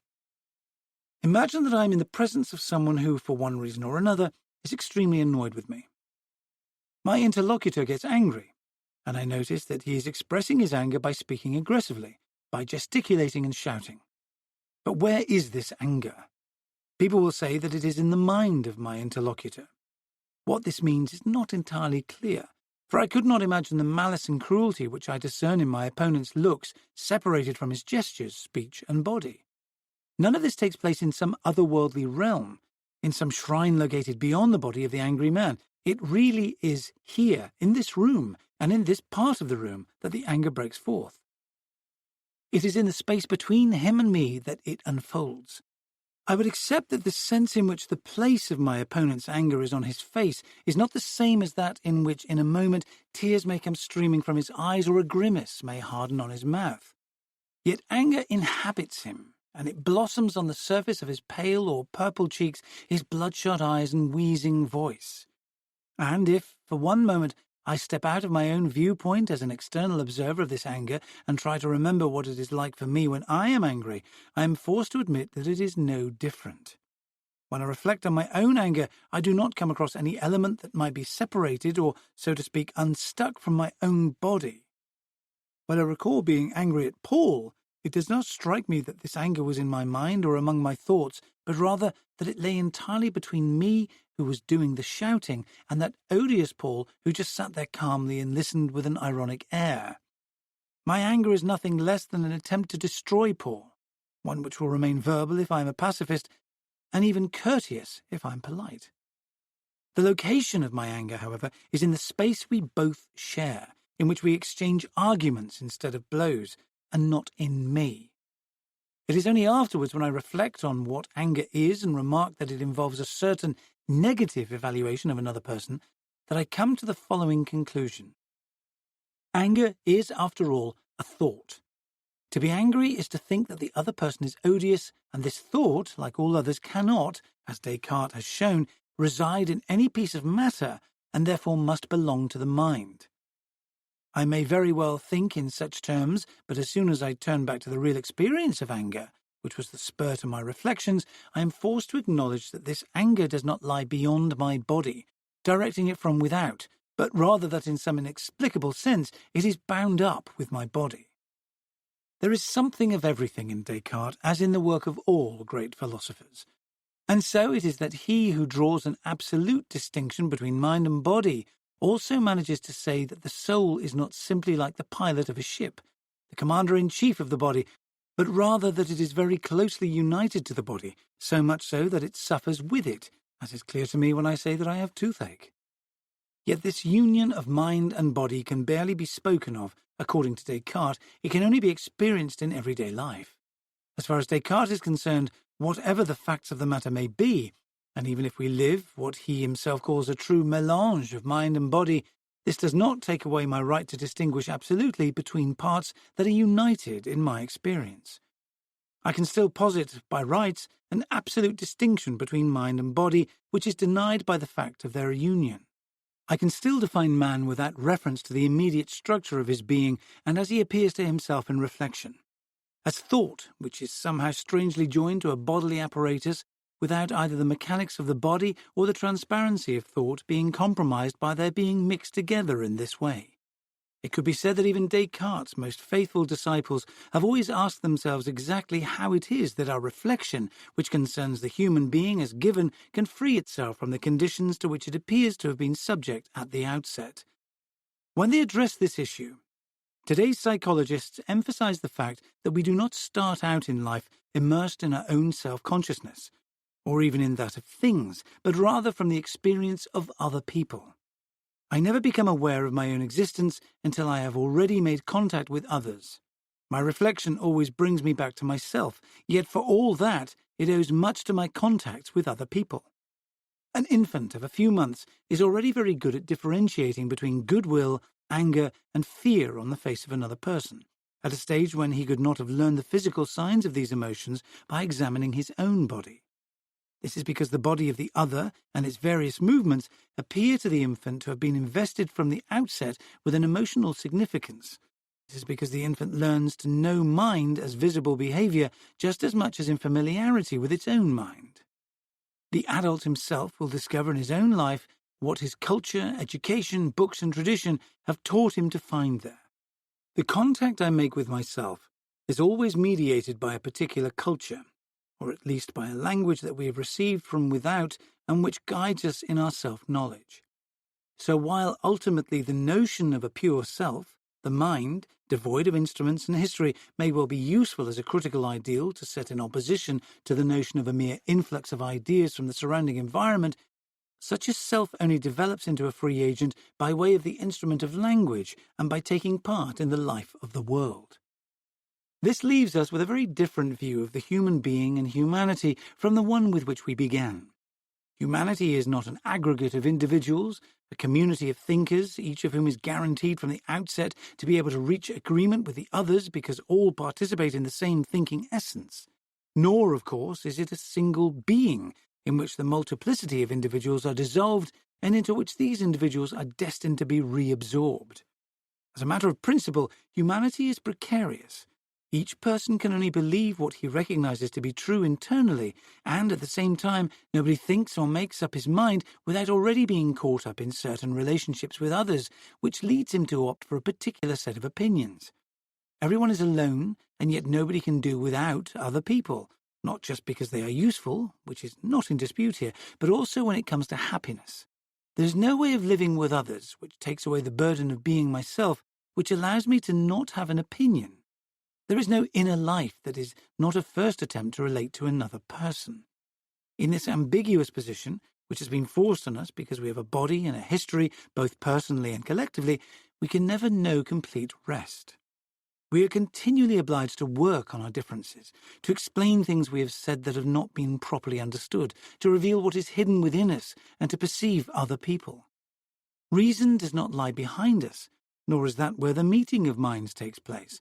Rather, both stand before us waiting to be inherited, yet we are no more able to reach them definitively than we are to give up on them. It is understandable that our species, charged as it is with a task that will never and can never be completed, and at which it has not necessarily been called to succeed, even in relative terms, should find this situation both cause for anxiety and a spur to courage. In fact, these are one and the same thing, for anxiety is vigilance. It is the will to judge, to know what one is doing and what there is on offer. If there is no such thing as benign fate, then neither is there such a thing as its malign opposite. Courage consists in being reliant on oneself and others to the extent that, irrespective of differences in physical and social circumstance, all manifest in their behavior and their relationships that very same spark which makes us recognize them, which makes us crave their assent or their criticism, the spark which means we share a common fate. It is simply that this modern form of humanism has lost the dogmatic tone of earlier centuries. We should no longer pride ourselves on being a community of pure spirits. Let us look instead at the real relationships between people in our societies. For the most part, these are master-slave relationships. We should not find excuses for ourselves and our good intentions. Let us see what becomes of these once they've escaped from inside us. There is something healthy about this unfamiliar gaze we are suggesting should be brought to bear on our species. Voltaire once imagined in Microméga that a giant from another planet was confronted with our customs. These could only seem derisory to an intelligence higher than our own. Our era is destined to judge itself not from on high, which is mean and bitter, but in a certain sense from below. Kafka imagines a man who is metamorphosed into a strange insect and who looks at his family through the eyes of such an insect. Kafka also imagines a dog that investigates the human world which it rubs up against. He describes societies trapped in the carapace of customs which they themselves have adopted. In our day, Maurice describes a city held fast in the grip of its laws. Everyone is so compliant that all lose the sense of their difference and that of others. To look at human beings from the outside is what makes the mind self-critical and keeps it sane. But the aim should not be to suggest that all is absurd, as Voltaire did. It is much more a question of implying, as Kafka does, that human life is always under threat and of using humour to prepare the ground for those rare and precious moments at which human beings come to recognise, to find one another. Chapter 6. Art and the World of Perception. The preceding lectures have tried to bring the world of perception back to life. This world hidden from us beneath all the sediment of knowledge and social living.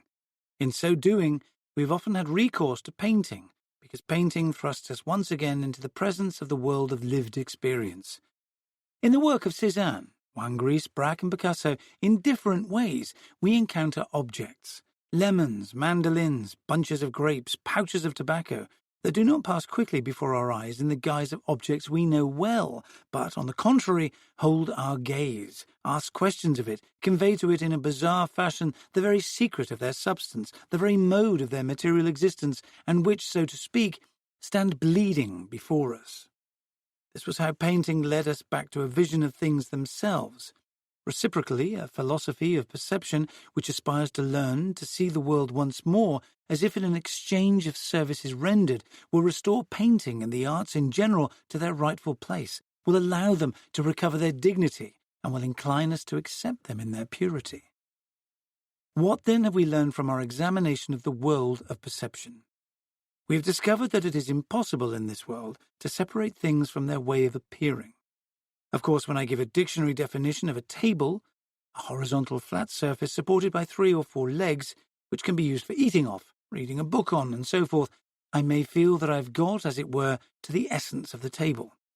I withdraw my interest from all the accidental properties which may accompany that essence, such as the shape of the feet, the style of the moulding, and so on. In this example, however, I am not perceiving, but rather defining. By contrast, when I perceive a table, I do not withdraw my interest from the particular way it has of performing its function as a table. How is the top supported? For this is different with every table. What interests me is the unique movement from the feet to the tabletop with which it resists gravity. This is what makes each table different from the next. No detail is insignificant. The grain, the shape of the feet, the colour and age of the wood, as well as the scratches or graffiti which show that age. The meaning table will only interest me insofar as it arises out of all the details which embody its present mode of being. If I accept the tutelage of perception, I find I am ready to understand the work of art. For it too is a totality of flesh in which meaning is not free, so to speak, but bound, a prisoner of all the signs or details which reveal it to me. Thus the work of art resembles the object of perception.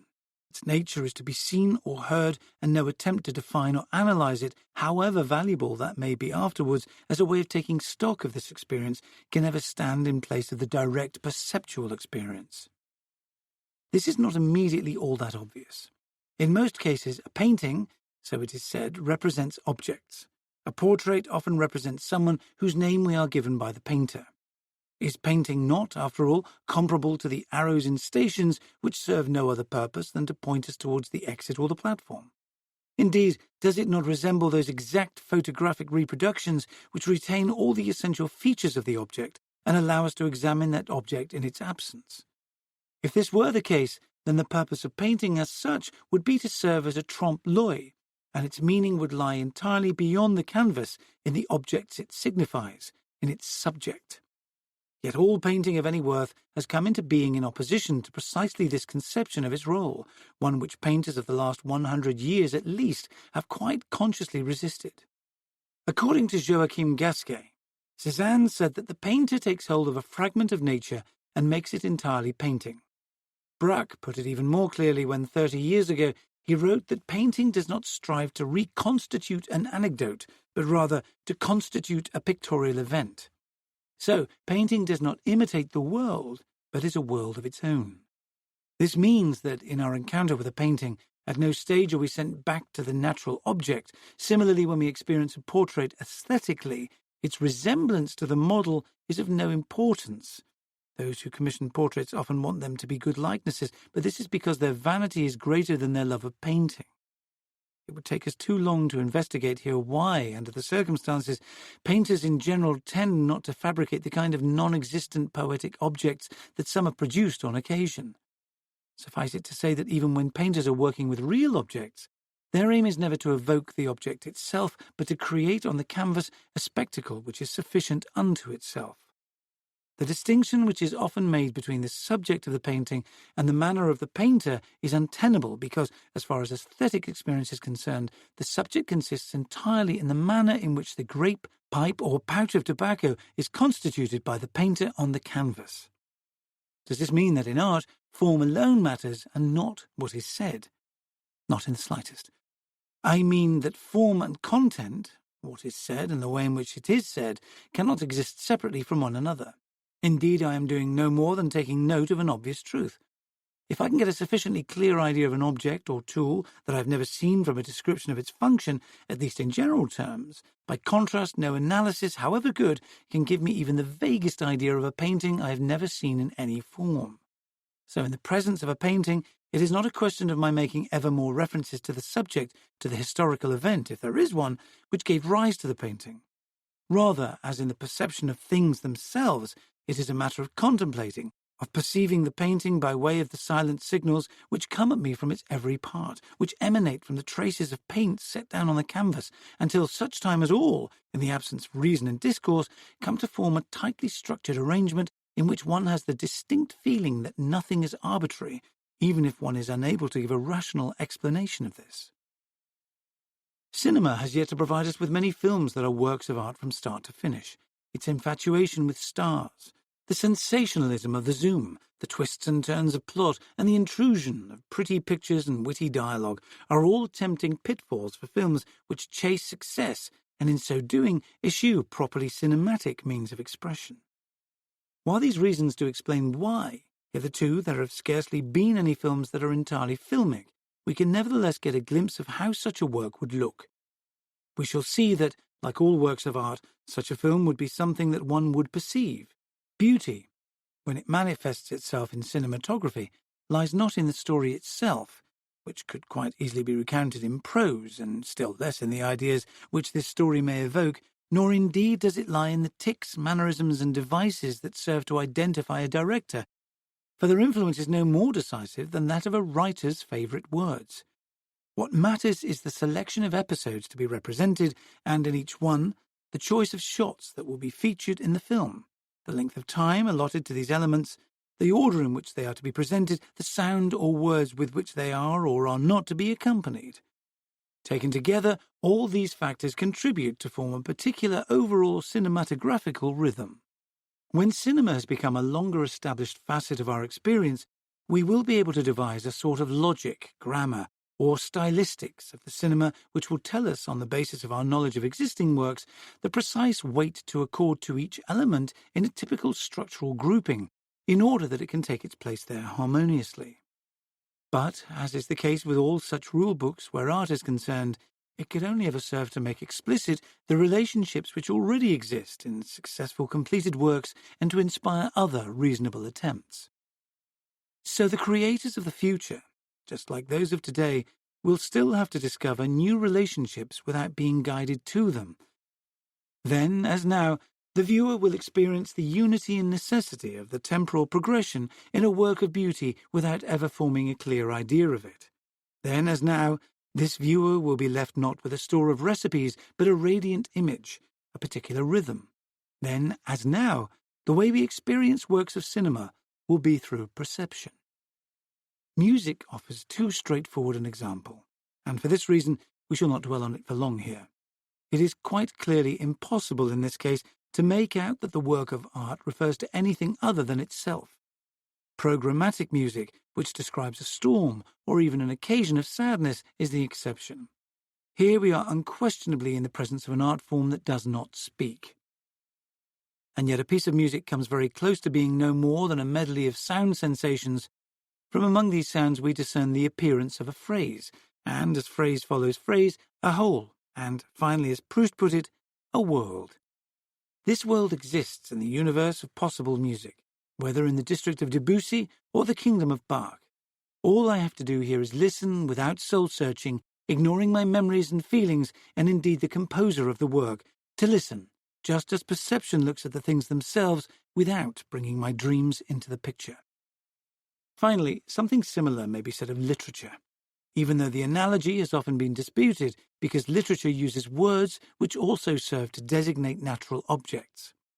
Many years have already elapsed since Mallarmé made a distinction between the poetic use of language and everyday chatter.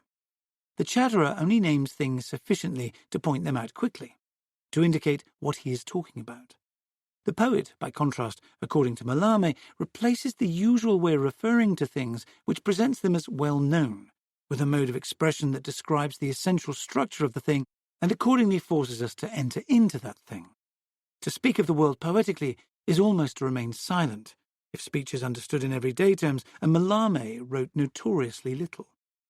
Yet in the little he left us, we at least find the most acute sense of a poetry which is carried entirely by language, and which refers neither directly to the world as such, nor to prosaic truth, nor to reason. This is consequently poetry as a creation of language, one which cannot be fully translated into ideas. It is because poetry's first function, as Henri Bremond and Paul Valéry would later remark, is not to designate ideas, to signify that Mallarmé and subsequently Valéry always refused either to endorse or reject prosaic commentaries on their poems. In the poem, as in the perceived object, form cannot be separated from content. What is being presented cannot be separated from the way in which it presents itself to the gaze. And some of today's authors, such as Maurice Blanchot, have been asking themselves whether what Mallarmé said of poetry should not be extended to the novel and literature in general. A successful novel would thus consist not of a succession of ideas or theses, but would have the same kind of existence as an object of the senses or a thing in motion, which must be perceived in its temporal progression by embracing its particular rhythm, and which leaves in the memory not a set of ideas, but rather the emblem and the monogram of those ideas. If these observations are correct, if we have succeeded in showing that a work of art is something we perceive, the philosophy of perception is thereby freed at a stroke from certain misunderstandings that might be held against it as objections. The world of perception consists not just of all natural objects, but also of paintings, pieces of music, books, and all that the Germans call the world of culture. Far from having narrowed our horizons by immersing ourselves in the world of perception, far from being limited to water and stone, we have rediscovered a way of looking at works of art, language, and culture, which respects their autonomy and their original richness. Chapter 7. Classical World, Modern World. In this, the last lecture, I would like to assess the development of modern thought as I have characterized it more or less in the preceding ones. Could the return to the world of perception, which we have observed in the work of painters and writers alike, as well as that of certain philosophers and the pioneers of modern physics, when compared with the ambitions of classical science, art, and philosophy, be seen as evidence of decline? On the one hand, we have the self-assurance of a system of thought which is unfailingly convinced of its mission both to know nature through and through and to purge its knowledge of man of all mystery. In modernity, on the other hand, this rational universe, which is open in principle to human endeavours to know it and act within it, is replaced by a kind of knowledge and art that is characterized by difficulty and reserve, one full of restrictions. In modernity, we have a representation of the world which excludes neither fissures nor lacunae, a form of action which is unsure of itself or, at any rate, no longer blithely assumes it can obtain universal assent. We must indeed acknowledge that in the modern world, and I have already apologized once and for all for the degree of vagueness which this sort of expression entails, we lack the dogmatism and self-assurance of the classical world view, whether in art, knowledge, or action. Modern thought displays the dual characteristics of being unfinished and ambiguous. This allows us, should we be so inclined, to speak of decline and decadence. We think of all scientific work as provisional and approximate, whereas Descartes believed he could deduce once and for all time the laws governing the collision of bodies from the divine attributes. Museums are full of works to which it seems that nothing could be added, whereas our painters display works to the public which sometimes seem to be no more than preparatory sketches. And these are the very works that get subjected to interminable analysis because their meaning is not univocal. Look at the number of studies of Rimbaud's silence after publishing the one and only book that he personally was to offer to his contemporaries. By contrast, how few problems seem to arise from Racine's silence after Phèdre. It seems as though today's artists seek to add to the enigmas which already surround them, to send yet more sparks flying. Even in the case of an author such as Proust, who in many respects is as clear as his classical predecessors, the world he describes for us is neither complete nor univocal. In Andromache, we know that Hermione loves Pyrrhus, and at the very moment when she sends Orestes to kill him, no member of the audience is left in any doubt. The ambiguity of love and hate, which makes the lover prefer to lose the one she loves rather than leave him to another, is not fundamental. For it is quite clear that if Pyrrhus were to turn his attentions from Andromache to Hermione, she would be all sweetness and light and fall at his feet.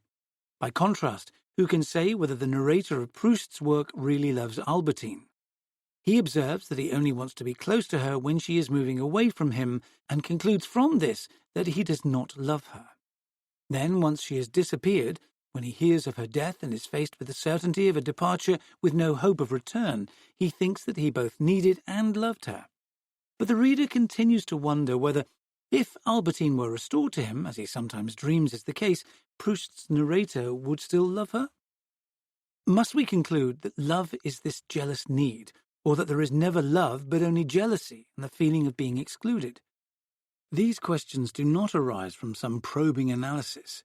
It is Proust himself who raises them. As far as he is concerned, they are constitutive of this thing called love. So the modern heart is intermittent and does not even succeed in knowing itself. In modernity, it is not only works of art that are unfinished. The world they express is like a work which lacks a conclusion. There is no knowing, moreover, whether a conclusion will ever be added. Where human beings are concerned, rather than merely nature, the unfinished quality to knowledge, which is born of the complexity of its objects, is redoubled by a principle of incompletion. For example, one philosopher demonstrated 10 years ago that absolutely objective historical knowledge is inconceivable, because the act of interpreting the past and placing it in perspective is conditioned by the moral and political choices which the historian has made in his own life, and vice versa. Trapped in this circle, human existence can never abstract from itself in order to gain access to the naked truth. It merely has the capacity to progress towards the objective and does not possess subjectivity in fully fledged form. Leaving the sphere of knowledge for that of life and action, we find modern man coming to grips with ambiguities which are perhaps more striking still. There is no longer a single word in our political vocabulary that has not been used to refer to the most different, even opposed, real situations. Consider freedom, socialism, democracy, reconstruction, renaissance, union rights. The most widely divergent of today's largest political parties have all at some time claimed each of these for their own. And this is not a ruse on the part of their leaders. The ruse lies in the things themselves. In one sense, it is true that there is no sympathy for socialism in America, and that if socialism involves or implies radical reform of relations of property ownership, then there is no chance whatsoever of its being able to settle under the aegis of that country. Rather, subject to certain conditions, it can draw support from the Soviet side. Yet it is also true that the socio-economic system which operates in the USSR, with its extreme social differences and its use of forced labour, neither conforms to our understanding of what a socialist regime is, nor could develop of its own accord in order to so conform. Lastly, it is true that a form of socialism which did not seek support from beyond French national borders would be impossible, and therefore would lack human meaning. We truly are in what Hegel called a diplomatic situation, or in other words, a situation in which words have, at least, two different meanings, and things do not allow themselves to be named by a single word. Yet if ambiguity and incompletion are indeed written into the very fabric of our collective existence, rather than just the works of intellectuals, then to seek the restoration of reason, in the sense in which one speaks of restoration in the context of the regime of 1815, would be a derisory response. We can and must analyse the ambiguities of our time and strive to plot a course through them which we can follow truthfully and in all conscience. But we know too much about the rationalism of our fathers to simply readopt it wholesale. We know, for example, that liberal regimes should not be taken at their word, that they may well have equality and fraternity as their motto without this being reflected in their actions. We know that noble ideologies can sometimes be convenient excuses. Moreover, we know that in order to create equality, it is not enough merely to transfer ownership of the means of production to the state. Thus, neither our examination of socialism nor our analysis of liberalism can be free of reservations and limitations, and we shall remain in this precarious position for as long as the course of events and human consciousness continue to offer no possibility of moving beyond these two ambiguous systems. To decide the matter from on high, by opting for one of the two, on the pretext that reason can get to the bottom of things, would be to show that we care less about reason as it operates, reason in action, than the spectre of a reason which hides its confusion under a peremptory tone. To love reason, as Julien Bender does, to crave the eternal when we are beginning to know ever more about the reality of our time, to want the clearest concept when the thing itself is ambiguous, this is to refer the word reason to the exercise of reason. To restore is never to re-establish, it is to mask. There is more. We have to wonder whether the image of the classical world with which we are often presented is any more than a legend. Was that world also acquainted with the lack of completion and the ambiguity in which we live? Was it merely content to refuse official recognition to their existence? If so, then far from being evidence of decline, would not the uncertainty of our culture rather be the most acute and honest awareness of something that has always been true and accordingly something we have gained? When we are told that the classical work is a finished one, we should remind ourselves that Leonardo da Vinci and many others left unfinished works, that Balzac thought there was, in fact, no way of saying when a work of art has reached the fabled point of maturity. He even went as far as to admit that the artist's labours, which could always continue, are only ever interrupted in order to leave the work with a little clarity. We should also remind ourselves that Cézanne, who thought of his entire oeuvre as an approximation of what he had been looking for, nevertheless leaves us, on more than one occasion, with a feeling of completion or perfection. Perhaps our feeling that some paintings possess an unsurpassable plenitude is a retrospective illusion. The work is at too great a distance from us, is too different from us to enable us to take hold of it once more and pursue it. Perhaps the painter responsible saw it as merely a first attempt, or indeed as a failure. I spoke a moment ago of the ambiguities inherent in our political situation, as if no past political situation, when in the present, ever bore the traces of contradiction or enigma which might make it comparable with our own. Consider, for example, the French Revolution, and even the Russian Revolution in its classical phase, until the death of Lenin.